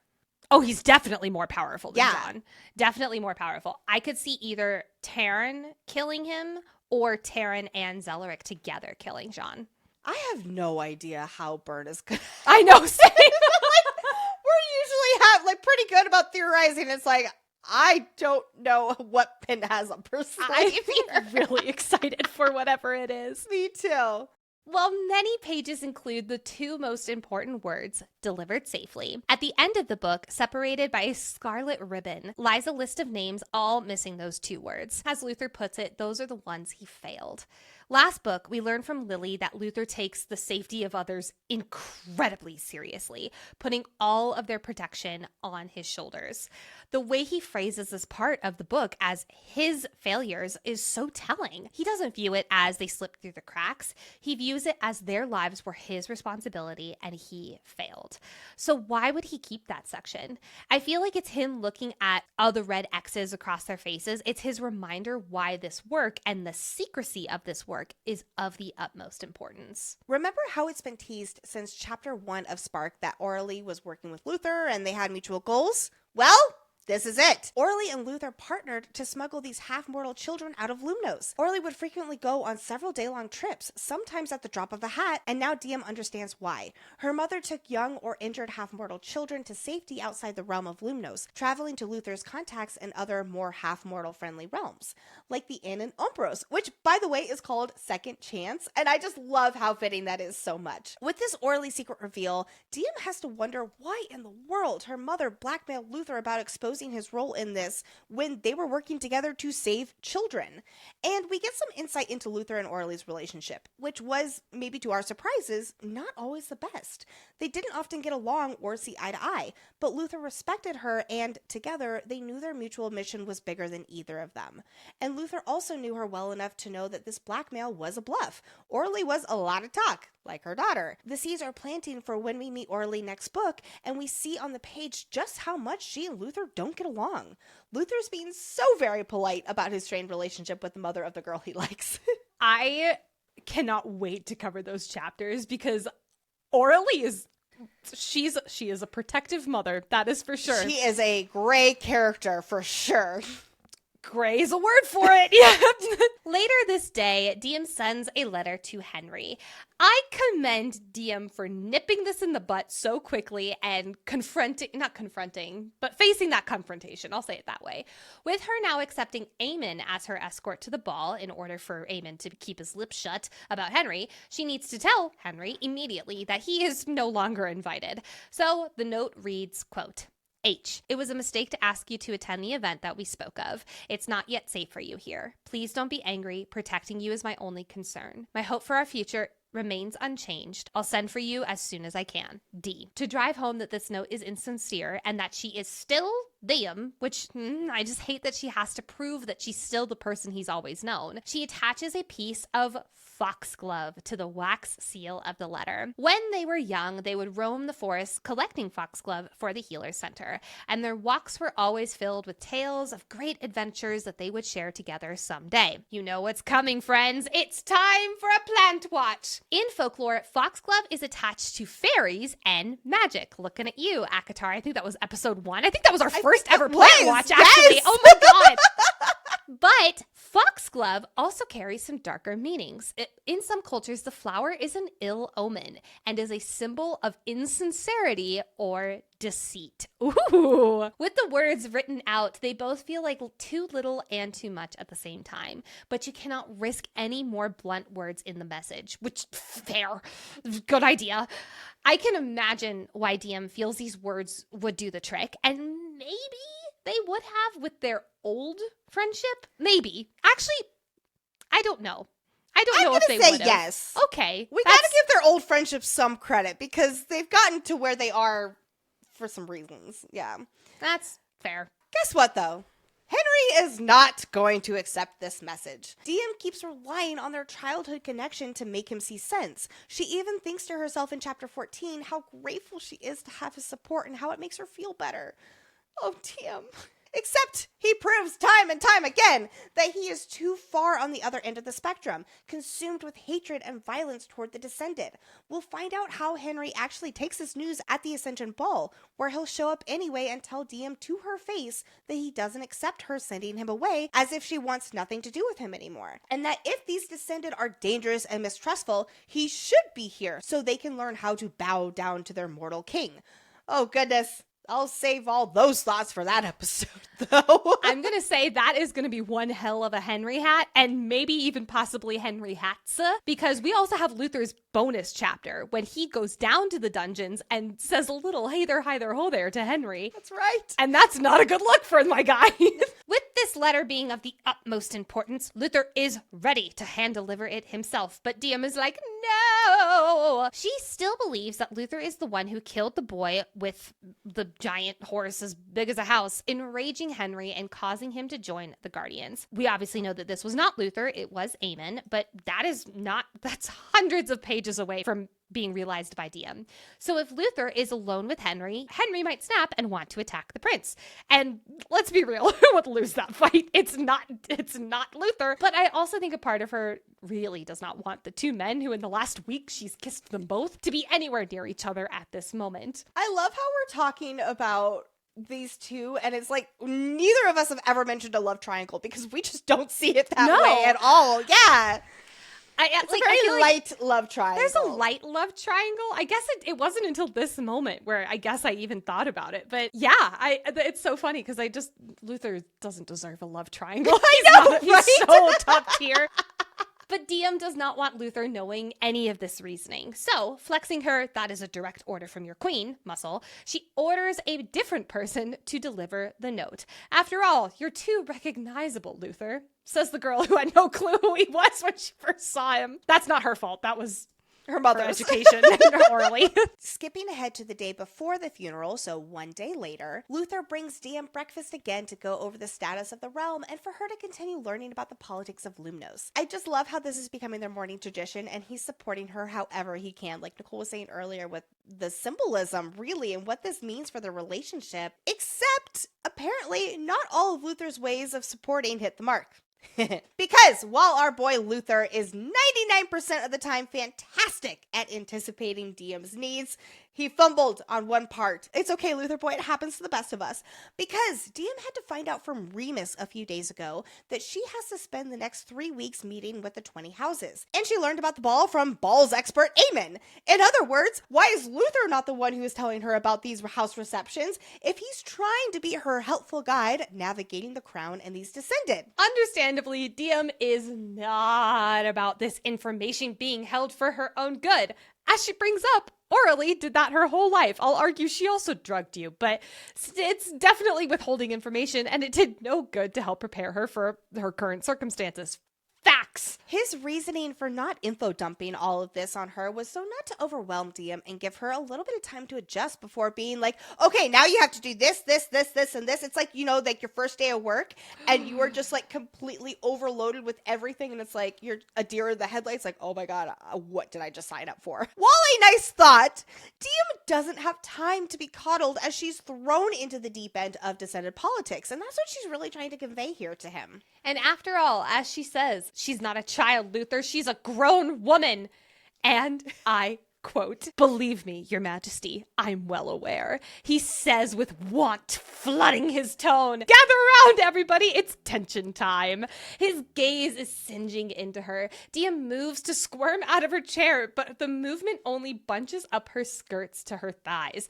And Luther's eyes, quote, lingered there, branding my flesh, which gives her an idea. It's time to make him squirm rather than it just being her squirming under his gaze all the time. So she lounges back in her chair and she crosses her legs so her dress slides even further up, curving up to her hip, and she arches her back, raising her chin. We talked last episode about how she's using these dresses and this feminine nature as her own weapon, and I love how she's doing this right here as well to gain the upper hand. She is using what she has at her disposal to take some charge of the situation. And I love that Luther doesn't break her gaze and start roaming her body. He just keeps her stare, but boy, oh boy, do his pupils dilate. Quote, I could see him fighting against his desire to take another look, or perhaps do more than look. Girl, this is why I love these two so much. It's that constant battle they have, and it always makes the tension so high. Diem knows in the scene that she's playing with fire, and we get another one of those good fire references that Diem always seems to have around their relationship, where she wants to burn. This push and pull they have makes her realize something, though.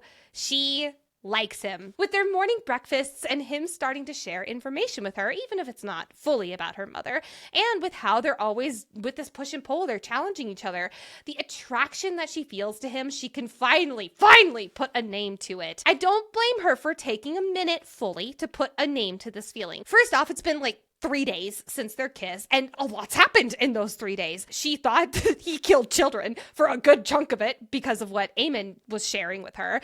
He held back vital information about her mother. She still thinks that he is the one who killed the child that Henri saw, yeah? Yeah, it's almost like she didn't want to say she likes him because her moral compass was like, no, you can't do that. So for that reason, I do not blame her for just now realizing, fuck, I like this guy. Diem may refuse to make Luther a formal advisor, but it clearly doesn't stop him from giving his 2 cents. Like that he agrees Eleanor is an excellent choice for an advisor. Diem has noticed in Eleanor what few other Courbois, like Luther, have seen in her. She is far more clever than the family gives her credit for.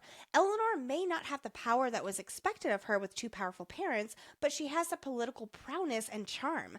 By giving the underdog, so to speak, a chance, Diem is already proving she's a unique and progressive leader, and I think Luther's really seeing that in her as this new generation is going to be taking over. With her now on the throne and not one for the traditional patriarchy by any means, Luther makes a recommendation for someone else to be on the Crown's council who's trustworthy and aligns with the new queen's values. Elix! This discussion about recognizing women, raising them up, and giving them the credit they deserve is also such a beautiful echo of what Diem was saying to Eleanor earlier.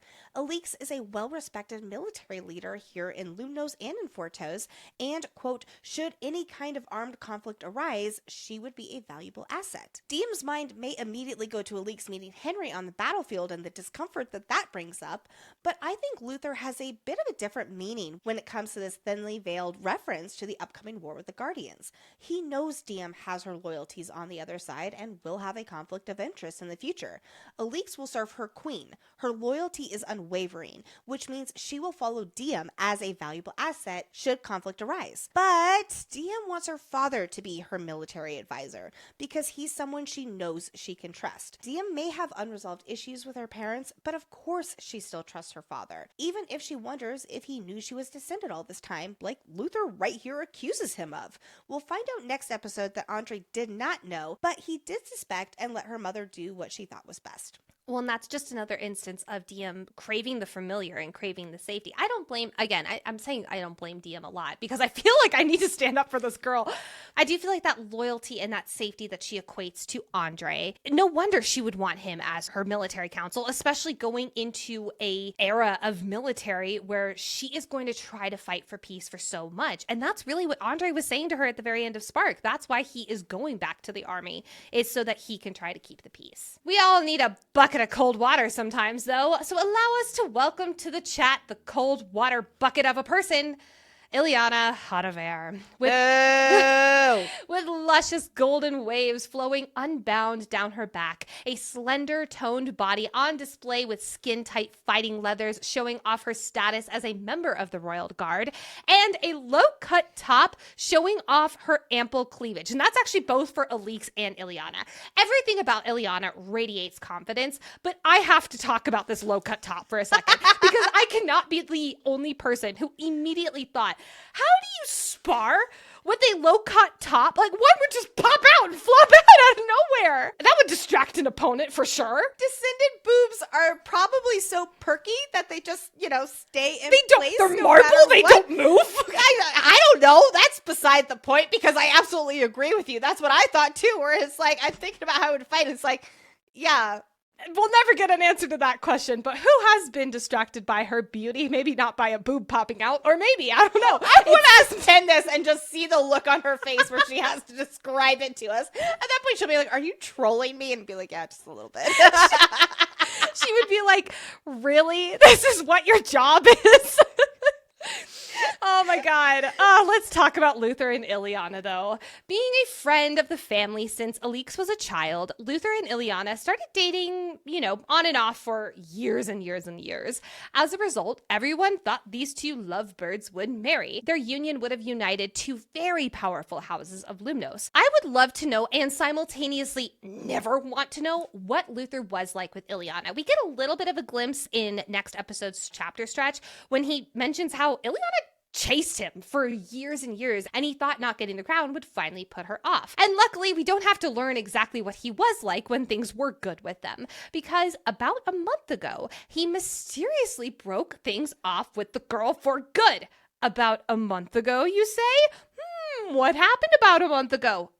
Yes. Diem came to the palace, healed Lily, and the mysterious gray-eyed soon-to-be queen entered his life. I bet you anything it was around the time that Diem came to the palace for the first time. That was when he broke it off with Ileana. However, I don't think it was for only the reason that he sees this woman and he's like, she's so hot, I can't be with anyone else. It seems that simultaneously his friends, I'm assuming Taryn and probably Lily, given that she would put spicy peppers in Ileana's food when she would come to the palace so she'd sweat around Luther. I think that's the most little sister shit I've ever heard in my life. I love it. Tell her could learn some notes from her regarding Henri. Truly, yes. Oh my God.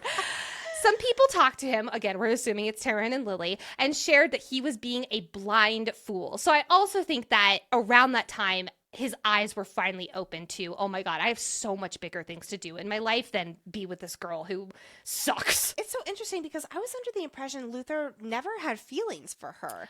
But it's just what was expected of him, and he went along with it. Yeah.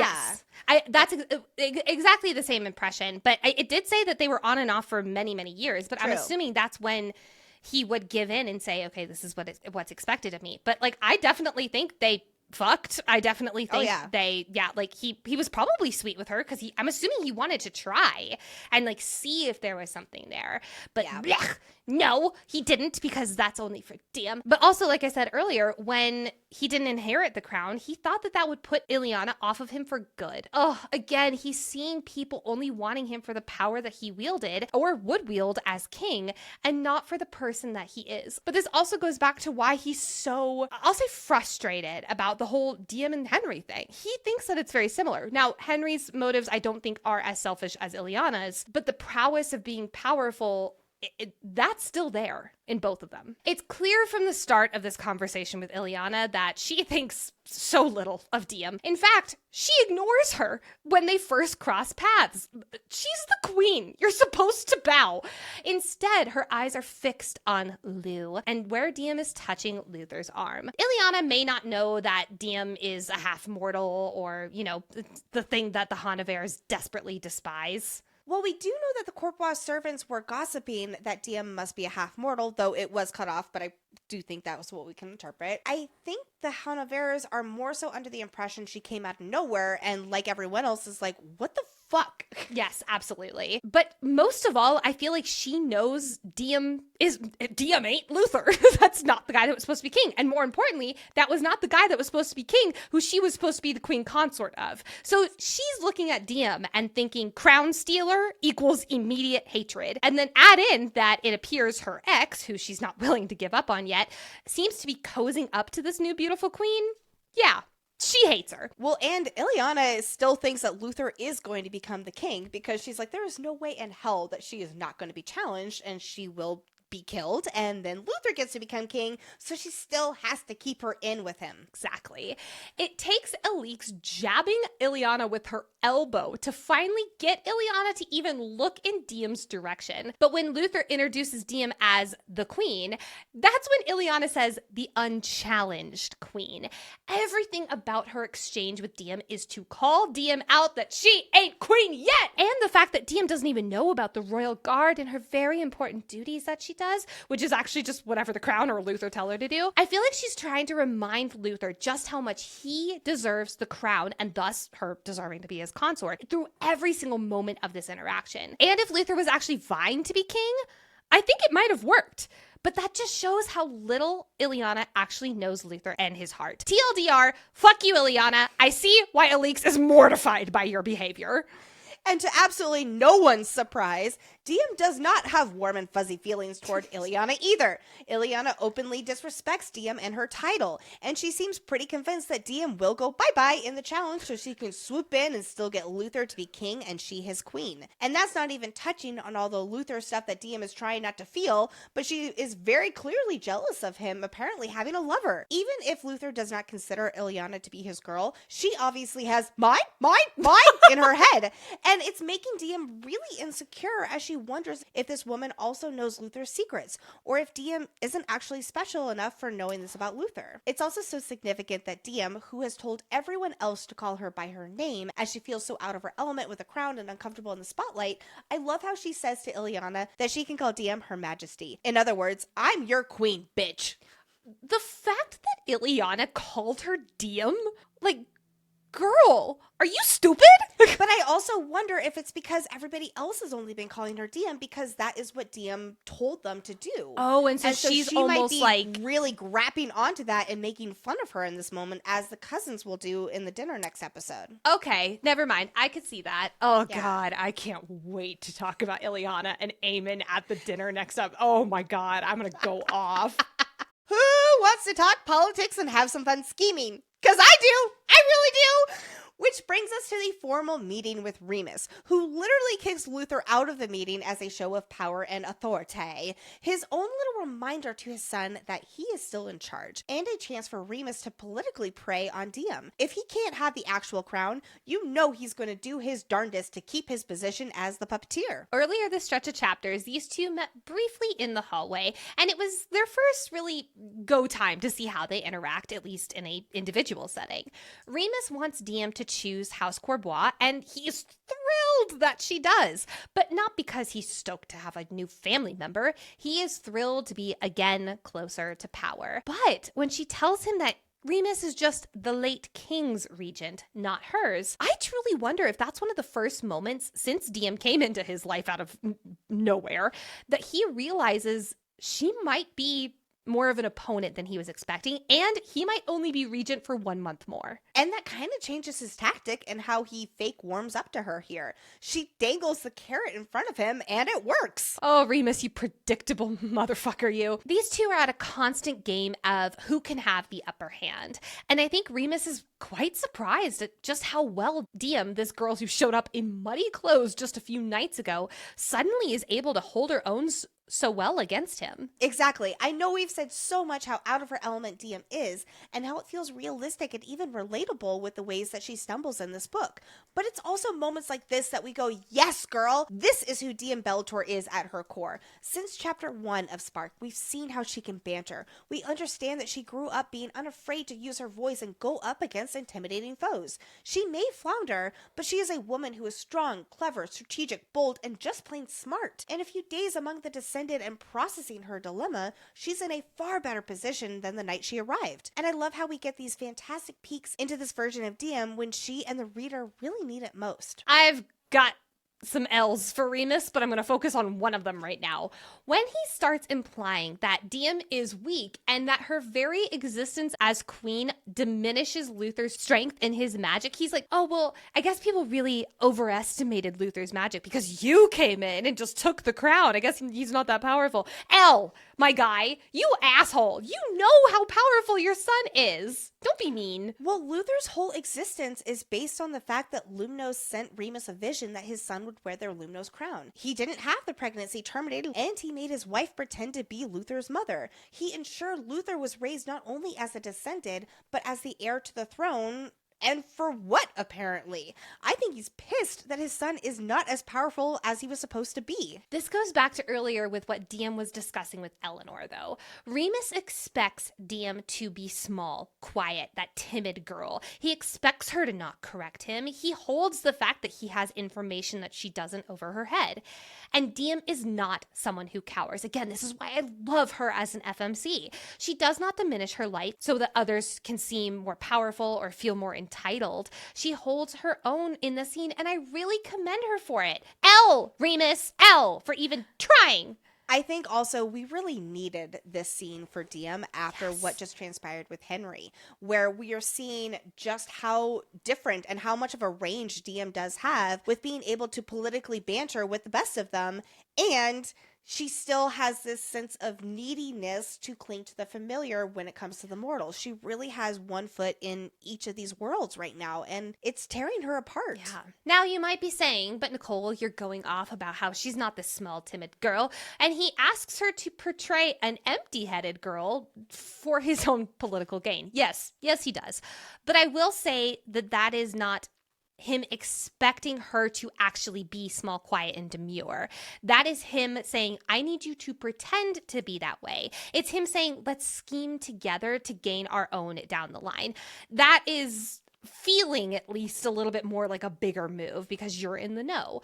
Which, let's talk about this doomed plan that Remus comes up with.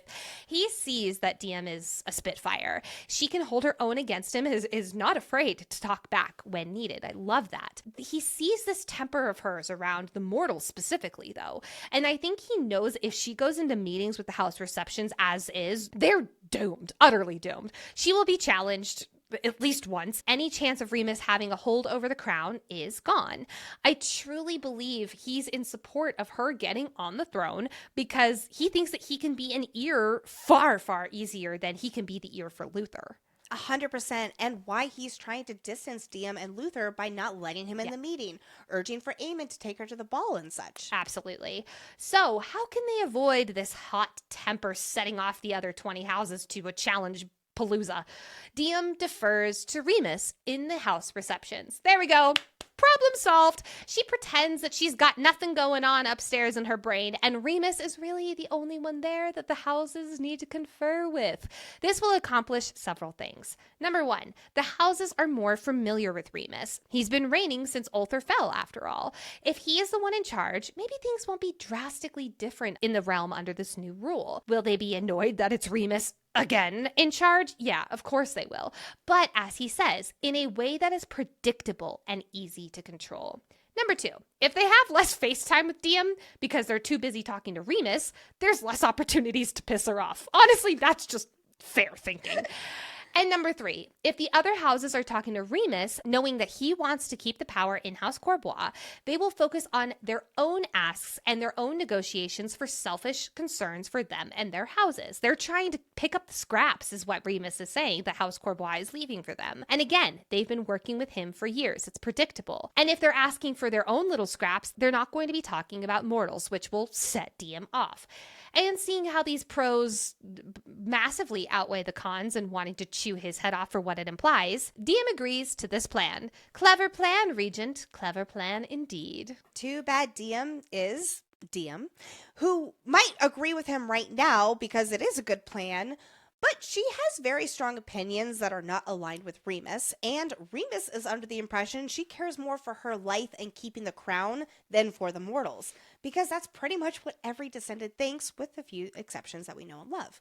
He is vastly underestimating Diem and how she will be unafraid to stand up for the mortals and herself. With NDAs and contracts just not really being a thing in this world, they've got their own way of handling it. Welcome, bonded bargains, to the chat. Not the kind of bondage we like to see on this podcast, but we accept it for the super cool magic that it is.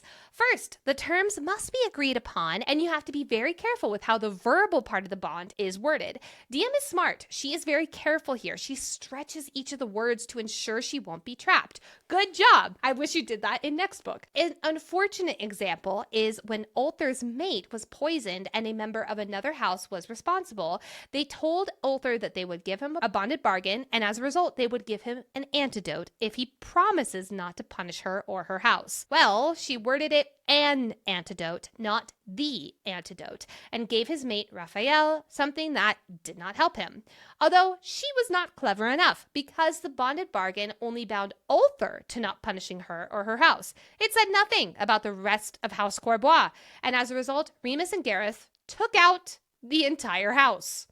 Woof. The second step is once terms are agreed upon, an offering of blood is made to seal the oath when wounds aligned as the two bargaineers clasp arms. This is unsanitary. And lastly, you must give up some part of your magic. Ah, yes, because did I mention that if either side breaks the bargain, they risk losing all of their magic. Dun dun dun. In this world, once you give up a drop of magic, you also never get it back. So it's also this, you're not only bargaining to literally lose all your magic, you are also giving a part of your magic away forever, which some... Well, it's only a little drop of magic, It is, but Descended are so power hungry that some don't like to do it because they want to keep it all to themselves. But that's also what you have to do when you pray. Like, you offer up a little bit of your magic, Which is why it's rumored that Lumnos or the other kindred give their most devout the most power, because they're willing to give up kernels of magic in order to receive tidal waves of return. So here's the bonded bargain between Remus Corbois and Diem Beltor / kind of Corbois. She agrees to claim House Corbois for the length of her reign, and in exchange, House Corbois will not raise a challenge against her. And as Diem will ensure is also included in this bonded bargain, good job girl for covering your tracks, House Corbois will not support or encourage any other houses to raise a challenge against her. Well, friends, we all know how that is going to work out, but we will save that for then. Now, I am on watch for something with these next two books. We know that Diem's blood is extremely special. It heals godstone wounds. It breaks heartstones. It cures curses that keep a man trapped in a godstone tunnel for generations. And probably even more that I'm forgetting. So I wonder if whenever she does have these moments where her wounds match with someone else's, like Remus's wound is mixing with Diem's wound right now, so their blood is like intermingling. Does it do anything? Especially because of how Diem's drop of magic seems to almost hurt Remus. I don't know if that's related, but she has this moment with Eleanor later, and I'll talk more in depth when we get to that part of the deep dive. But I wonder if Eleanor will be stabbed with a godstone wound and she will be cured instantly because she has a little bit of Diem's blood running through her veins. I like this idea that there's something to Diem's blood that, I'll say, bends the magic and alters the rules of the bonded bargain. We know Remus will end up losing his magic, but if she fails to follow through with a bonded bargain, like in Heat, does something else or nothing happen instead of her losing her magic? I don't know. Maybe. I don't know. Well, now this does bring up a question. Do you think that we're going to get one of the popular fantasy tropes, which is the main character loses all their magic by the end of the series? I could definitely see that for sure. I think that this is one of those instances where I wouldn't be mad if that happened because it was set up through a bonded bargain in this kind of way. So I think that this, since it was so set up and it wasn't just like a, you're done, that makes me happier. Well, and she is so powerful. Yeah. Like, she is very much a all-powerful person, and so she has to have flaws in other ways. And anyway, we'll get to all of that way later. By the way, as we're talking about all this bonded bargain stuff and having to offer up a drop of your magic, Diem doesn't know how to do that. But her magic still comes out unbidden. And I just find that really interesting that her magic responds to this bonded bargain necessity without her necessarily doing it on purpose. In this magic-fueled segment of the episode, let's tap into our Umbros magic and turn our full attention to important foreshadowing moments for the rest of this book and series, including speculations for Book 4, Burn of the Everflame. Luther finds it quite puzzling that Diem was born with red hair and brown eyes, and then it all went colorless. Me too, Luther. I wonder this also, and I really want answers. I cannot wait for Burn, where we finally, hopefully, get the reasoning behind this. Because in Umbros' next book, we're going to learn that when two descended have a baby, it's the more powerful of the two's magic that will come about. So what if this was like the Everflame and Omnos, they had the baby, and then trying to figure out who was going to get more power, and they duked it out for like a few years, and then Omnos won? That's my headcanon as of right now. I need someone smarter than me to think about it. I think it's a reflection of Diem being of mortal and the kindred. Oh. She uniquely is the only one who has been able to live both lives, and she is uniquely the only one who is able to lead this world into a new era of peace and balance, because Luther will even say in Heat that she is the only one who's really able to say she connects with the mortals and she can connect with the descended, because she has lived in both worlds. I feel like there's some kind of magical element at play. Oh, absolutely. But that's because I think it's a representation of her being both mortal and kindred.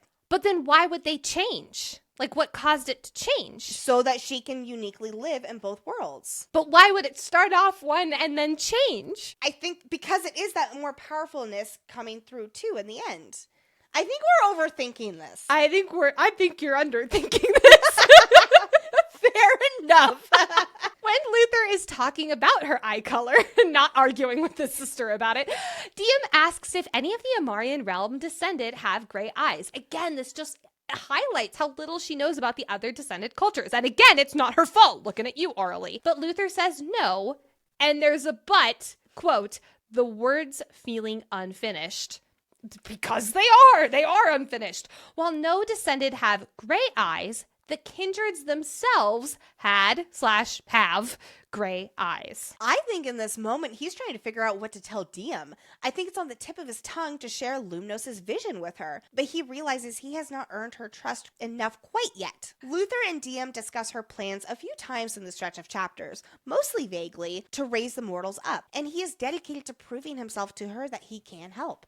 One of my favorite things about this couple is their shared vision and determination for a better future, and his wholehearted support to help this queen be able to follow through with her plans. Even though he knows far better than her how much of an uphill battle that's going to be, he will happily do it at her side. It's what he believes a second chance at life is all about. We get a peek into Luther's own trauma with his mother when Diem begs that she needs her mother. Quote, something in my words had awoken a buried trauma that haunted him as profoundly as my mother's loss haunted me. Oh, young Luther needed his mother too, and he tried helping her. But then Remus killed her. And almost him too. Eleanor mentions how Remus is probably plotting to marry Lily off the moment she comes of age. And sadly, these plans are already in motion. As we will learn in the meeting with House Burnham, Lily is set to marry Roger Burnham, a union that she agrees she will go through on just to make her parents happy. And unfortunately, that's exactly what Eleanor is predicting right here. But at the very end, right before the challenging, she tells Teller that she said no to the marriage, and he kisses her for the first time. When Diem overhears the gossip about her, one of the servants says that the king wanted to go ever since his mate died. And Luther separately says that kings have been killed for far less than being immortal, referring to Ulther's mate. I know Nicole touched on this today, but we will get the full story about Ulther's mate's demise in the next stretch of chapters. But we're just getting those little teasers right now about what exactly came about with all of this. Oh, it's so sad.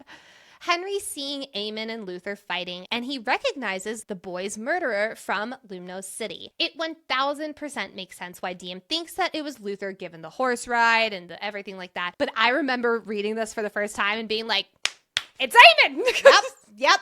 Exactly. Also, the two of them are arguing probably about Diem revealing her secret about Henri. And this is them working it out how to keep Eamon quiet, with him throwing Eamon up against the wall. That checks out totally. He's got absolutely. a shadow band around Eamon's throat, and not in a fun way, and he's got him like levitating up the wall. Oh my god. Fucking love Luther. In Luther's bedroom, Diem sees a marble bust of Lumnos surrounded by candles and flowers. In Heat of the Everflame, when Luther is dying of a godstone wound, Diem will go back to this bust and give it a sacrificial offering, even opening up her palm and trying to make a bonded bargain with the goddess, which will mysteriously cause the bust to weep bloody tears. I can't wait to talk about that, because what? But this cut she gives herself with, trying to make a bonded bargain, makes the wound that will drip blood into Luther, curing him of the godstone wound. Luther mentions how he can remain unseen going into Mortal City. While he does not know it yet, he will be training his light magic at the beginning of Burn of the Everflame and even practices with Teller. We get that in our Burn sneak peek chapters, which we'll put in the show notes. Diem thinks about how she needs powerful allies, and then she considers the half-mortal children this realm has abandoned and how they can potentially be her allies, like the ones in Umbros, Zalaric specifically, who she allies with and brings back to Lumnos. I could see more of the half-mortals from Lumnos, and maybe even other realms, come more into the story in Burn. Unfortunately, I really hope that not everybody died with the end and the attack on Umbros, and maybe your cell was just saying that to get under Diem's skin. I don't know. We will learn how likely it is that half-mortals are typically more powerful, and I think this will be a great plot component in Burn. And I still am standing by my theory that it's what the Kindred wanted, the Descended and the Mortals to be together, and that produces more powerful people. Like, I think that was their plan, and the Descended fucked it up. Diem thinks about how Teller would make a fine warden someday on her council. Question, do you think that this will happen by the end of Burn? If Teller lives, which he better. Yeah, definitely. Same. During her conversation with Remus, Diem says that the last king did whatever he wanted without consequence. And we get this description, quote, "His upper lip curled slightly at my words."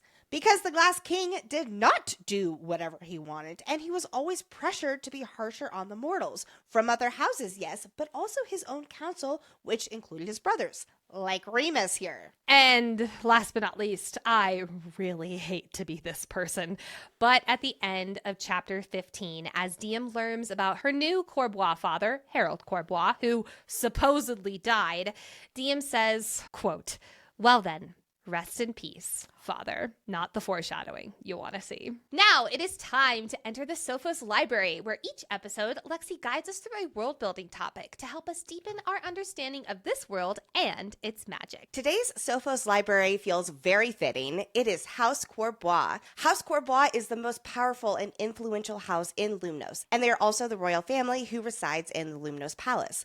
While they're at the top of the Lumnos food chain, the Corbois are among 5 of the most influential houses out of the 20 houses in Lumnos. This is, of course, the house Diem agrees to claim she's from in order for them to back her in the challenging. House Corbois has held the crown for centuries, and the last 5 Corbois crowns went unchallenged. They've held the royal status for longer than any of the living members have been alive, meaning they all grew up in the Lumnos Palace. King Ulther's reign was marked by paranoia after his mate was killed by another house soon after he got the crown. He removed all other houses from his advisory council, appointing only family members to ensure loyalty, and he also made sure that no one except Corbois lived in the palace as well. I think there's a few tiny exceptions, but overall, super mistrustful of the other houses, and it really showed. While the crown is now not technically a Corbois by blood, the house is still holding onto the title of royal family due to Remus being the regent and continuing to formally rule until Diem is coronated. House Corbois' sigil is a crest encasing the outline of a phoenix. Its flaming wings spread wide as it emerges from curling wisps of smoke. 2 tiny sapphires mark its eyes, and a dark ruby lays over its heart. The ruby represents the blood of Lumnos that runs in their veins, and the sapphires represent their blue eyes. And the phoenix meaning changes depending on who you ask. The official meaning of it is a message to their enemies that House Corbois always survives. Though many have tried, no one can destroy them, and in the end, they always rise again. The other interpretation is that it's a symbol of surviving when the world burns down around them. It's a reminder that no challenge can destroy the parts of them that truly matter. They're not reborn in the flames, they're revealed. House Corbois' views on mortals are interesting because they don't like the mortals, but they're not quite as hateful as some of the other houses. After the Blood War, several of the houses wanted to ban mortals in the realm, but House Courbois wanted to declare amnesty and move forward. Then there was the pressure to forbid interrelationships, but King Arthur compromised on outlawing children of these unions, which is what led to the progeny laws. Overall, the mortals are a hot topic, and not in a good way. There's been a lot of compromising on the laws that are currently in place. Most of the Courbois are known to be power hungry, willing to do whatever they need to get the upper hand, even within their own family. Many family members are also very good at getting others to spill their secrets, whether they want to or not. For instance, Aemon can lure his secrets out in such a way that it's become something of a rite of passage within the family. House Courbois cares about power and status more than anything. So to further solidify their influence, Courbois marry for strategic alliances, which means they don't marry for love. Yes, this includes marrying cousins to each other if it will bring them more power. To quote Taryn, House Courbois has never let something as silly as being related get in the way of a good pairing. To put it simply, there's not a lot of choice in these strategic marriages, and you kind of are supposed to do what the older Courbois tell you to. If a family member with high power, like Remus or Gareth, says a marriage is going to happen, then the marriage is going to happen. And this doesn't stop with pairings. It also includes when and if members of the Courbois house will have children. We see a perfect example of this level of control with Eleanor's parents. Both of them were very powerful magically, but they never wanted children. Gareth and Remus said they owed it to the house to pass along their strong magic. So they made a deal with Remus. They'd have a baby in exchange for prestigious ranks in the army. They left for their new fancy appointments after Eleanor was born, and they visited a few times throughout her childhood until her powers manifested, and everyone realized Eleanor wasn't strong like her parents. And that's unfortunately when they stopped coming to visit her. This situation is just the way things are and how family and power are viewed in this house. The least inconsequential members of House Courbois are the servants, guards, and other staff in the palace. They've been given a choice, either serve the Courbois family or become an unhoused descendant. So almost everyone who lives and works in the palace is a Courbois, because houses only trust their own house. There may be hundreds of Courbois family members, but let's go through the notable ones in our story who specifically are the closest relatives to the late King Arthur, starting with Remus. Oh boy, Remus. This power-hungry youngest brother of King Arthur is the head of House Courbois and regent of the realm. He cares most about staying in power, personal prestige, and titles. So he's basically been ruling Lumnos since the king became too ill. Rumor has it, Remus is the reason that he became ill in the first place. But he has also never been in a hurry for his son Luther to get the throne, because then he'll definitely lose his stronghold of power. However, we will learn that long ago, Remus received a vision from Blessed Mother Lumnos that his firstborn son would be the most powerful Lumnos descendant and the unquestioned heir to the crown. And the mortal woman he was having an affair with, Weeeeellll, became pregnant first. Not his descended wife, Ivana. This led Remus to make both women go to the countryside for a year, so that it could be passed off that Luther is Ivana's son in order to escape the progeny laws and for Remus's vision about his firstborn son to come true. Luther's mortal mother was sent away to a mental institution in Sophos to discredit her, and Ivana, she had to grow up with Luther pretending that he's her son, and she openly despised him. Weeeeellll eventually found her way back to Lumnos and Luther, and this unfortunately resulted in Remus killing Luther's mortal mother when she threatened to expose the secret. Except Luther tried to step in, and the magical attack would have killed them both if Mother Lumnos didn't save Luther and send him the vision about serving the Great-Eyed Queen. So yeah, Remus really sucks. Continuing with Luther, I'll keep this brief because we know him so well. Eleanor reflects that it's like he was born 1,000 years ago. He was raised with the expectation that he would be the heir to the Lumnos crown. He is weighed down with his obligations to the crown and their house, though there is a carefree side of Luther deep down that we'd love to see bubble up every now and then. He and his father Remus obviously have a very strained relationship. The whole thing with Remus killing his mortal mother a long time ago is, one wedge there. They also have very different views on how the realm should be run. They're very cordial with each other because they kind of have to be. Then we have Lillian, Lily for short, Remus's daughter and Luther's younger sister. She's the youngest member of the main Courbois family. She's 16 years old and is just a sweetheart, even if she rambles. There's a teenage romance budding between her and Teller Bellator. However, Remus will marry Lily off as soon as she's of age. She doesn't know it yet, but she's devoted to making her parents proud, and she will convince herself that it's what she wants for herself too. Moving on to the late King Arthur's eldest brother, Gareth, who is a prejudiced asshole who openly hates mortals and who is also power hungry like his younger brother Remus. He has never gotten over the fact that Ulthar appointed Remus the regent, but the reason why is because Gareth, he has major anger issues. As Nicole explained last episode, he used to abuse his sons, but after their healing abilities manifested, it couldn't be proven. As we discussed last episode with his introduction, Aemon is the eldest son of Gareth, who is cunningly charming and knows how to court power, which makes up for his weak magical powers. He's very popular with the ladies and could be helpful to Diem, as we'll see at the Ascension Ball, because he knows how to play the courtly politics and knows the other houses quite well. However, everything with Aemon is an exchange and he expects something of greater value. More than anything, he is ambitious, and he's just as likely to sell gossip about someone as he is to sell it to someone. Then there's his younger brother, Taryn. These two brothers hate each other and couldn't be more opposite. Taryn has never forgiven his older brother for not protecting him against their father. Aemon chose their father instead of him. But luckily, Taryn had Luther to look out for him, who he considers his real brother. Taryn has strong magic, but he refuses every title and honestly doesn't care about court scheming. It drives Gareth mad that his son has no interest in power because Taryn could be very high up with his strong magic and lineage working in his favor. Then there's Alix, who may be more of a distant cousin, but is still worth bringing up here. Her father is highly ranked in the Amarian army, and her mother died young, so she grew up being taken along on her father's assignments. She's an expert illusionist with her light magic, she's a skilled fighter and military strategist, and she spends all her time with the Royal Guard, which she is highly ranked in. She's just as ambitious as Aemon, but they're very different people. Alix wants to earn her way up by merit instead of scheming and birthright like Aemon. Alix aspires to lead an army, and I bet you we will see that in Burn. We already touched on Eleanor's life just a little bit ago and have talked so much about her in the deep dive, so please don't mind as I kind of skip over her and wrap this up because wow, this Sophos library is getting very long. I hope this was an insightful overview about House Courbois. Let us close out this episode with skipping around the apple orchard and discussing our favorite moments from this stretch of chapters. And oh boy, I got a lot of them. I love that even in Descended High School, everyone's an ass, as Teller alludes, and it's because Descended teenagers don't know how to control their godhood, and then it boils over. But then we learn that Luther has been training Lily since before her magic manifested, so she wouldn't be at the mercy of that godhood. And it's so sweet on the surface. It makes so much sense with Luther and Lily's relationship. Then looking a little deeper, my heart breaks for Luther because he was pulled out of school and tutored privately because he couldn't control his magic, and he didn't want the same thing to happen to his little sister. Oh!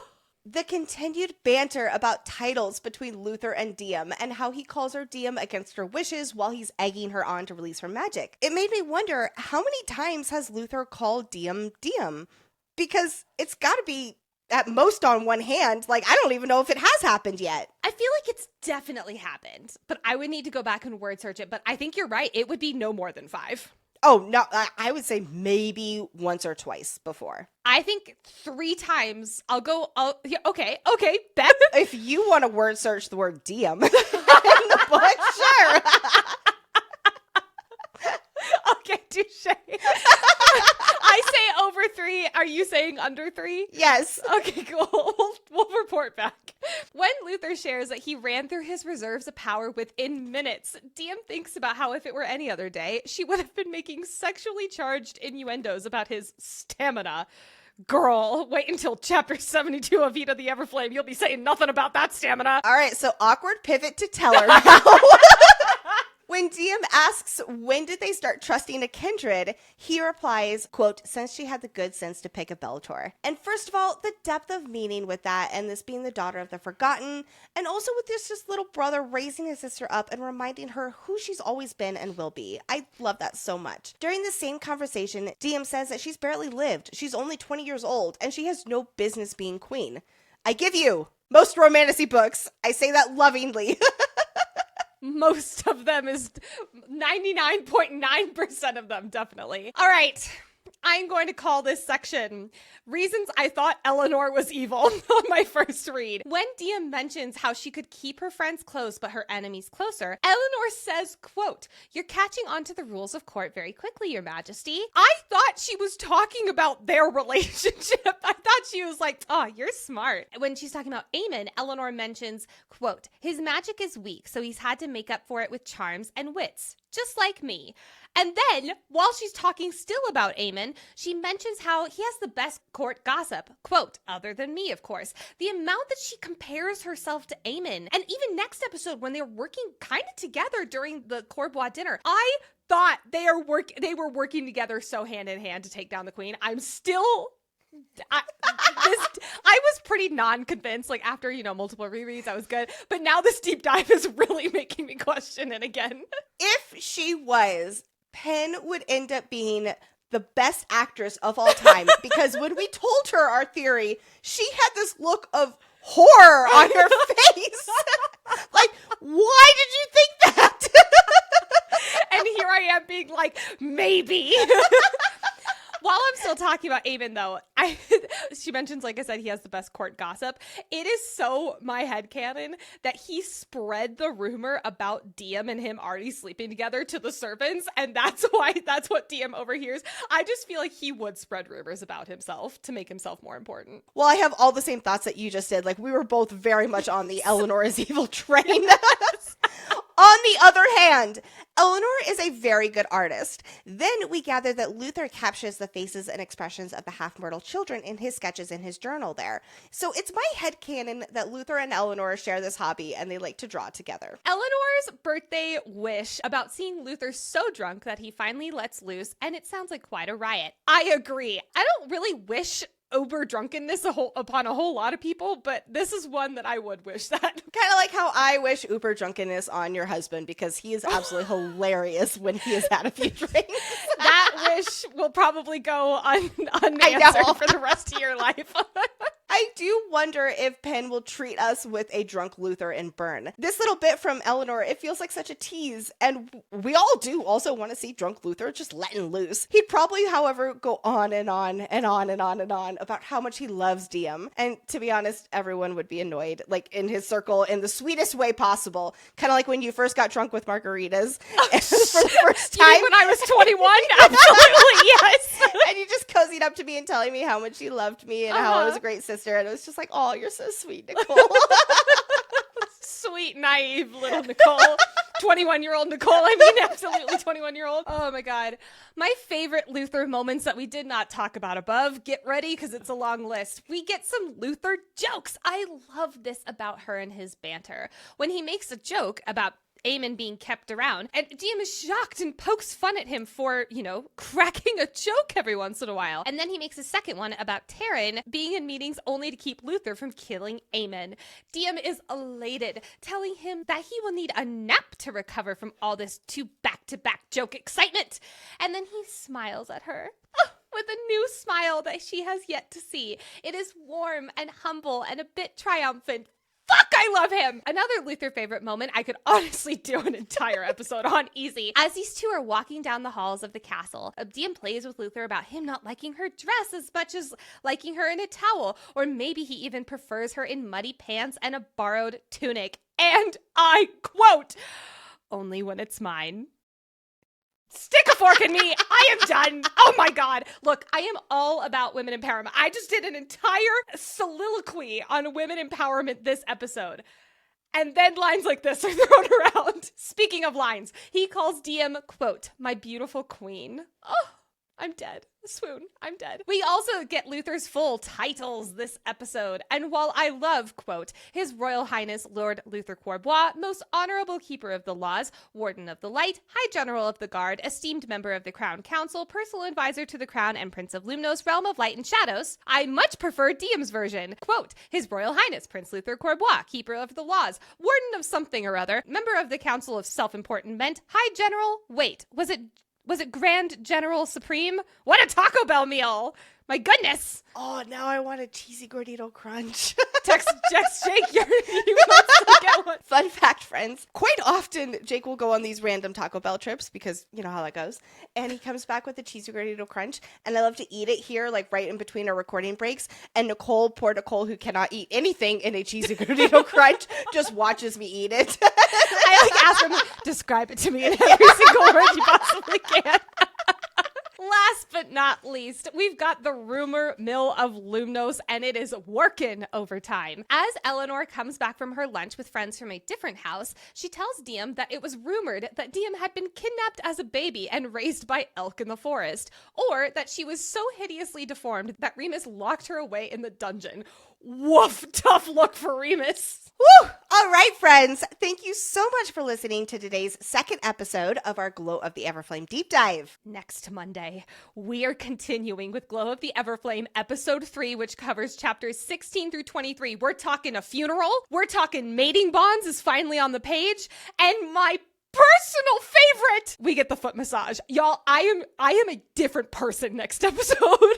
Like, seriously, friends, I don't know if any of us, including myself, have ever seen this side of Nicole. I am so excited. We have been waiting for this. Get ready for, it's going to be a long episode. I'm going beat by beat through that scene. I'm going sentence by sentence, like letter by letter. Oh my God, I can't wait. We would love to give the biggest warm welcome to our newest Crowns Council members. Welcome to Sam L, Bree, Brianna P, Lynn G, Karen, Jocelyn, and Rebecca A. Welcome. Woo! We are so happy that you are here. Again, thank you so much for supporting the show. It means everything to us, really and truly. And if you're listening and are like, hey, I want my name shouted out on the podcast and to be showered with all the love and attention too, join our fan club at fantasyfangirls.com/fan club. The link is also in the show notes. Thank you, as always, to our top Sophos scholar, aka our content researcher, Brooke, and our executive producer, aka our sanity manager, Hayden. We are very active on social media with weekly trivia, games, and lots more. So please be sure to follow us on Instagram and/or TikTok at Fantasy Fangirls Pod. Also, if you are watching this on YouTube or you want to watch this on YouTube because of the Henri hats and all of the other crazy expressions that we have and all of that, please hit that subscribe button to keep following along. While you are hitting buttons, please take a moment and hit that 5-star button to rate and review the podcast. It is so helpful, not just for the show, but for any podcast that you listen to. Please. It's like giving us a little hug from a distance, and it takes 2 seconds. And last but not least, please share this episode with your fellow Kindred's Curse Saga friends. If your group text was reading this scene with Henri and blowing up with anger about why is he pouncing around the castle calling himself king, hopefully this Henri hat gave you all a little bit of, I don't know, understanding? Sure, understanding. All right, friends, thank you so much for joining us today. We will see you next week. Bye-bye. Bye. There's in Baldur's Gate, there's an impossible lock that you can't really open. This is that impossible lock that you can't really open. Can you tell I'm bitter about it? I tried to get Asterion to go through it. He wouldn't. Little asshole. Schrodinger's. Not Schrodinger's. Schrodinger's. There you go. Cat. Schrodinger's. Not a hard ding. It's a light ding.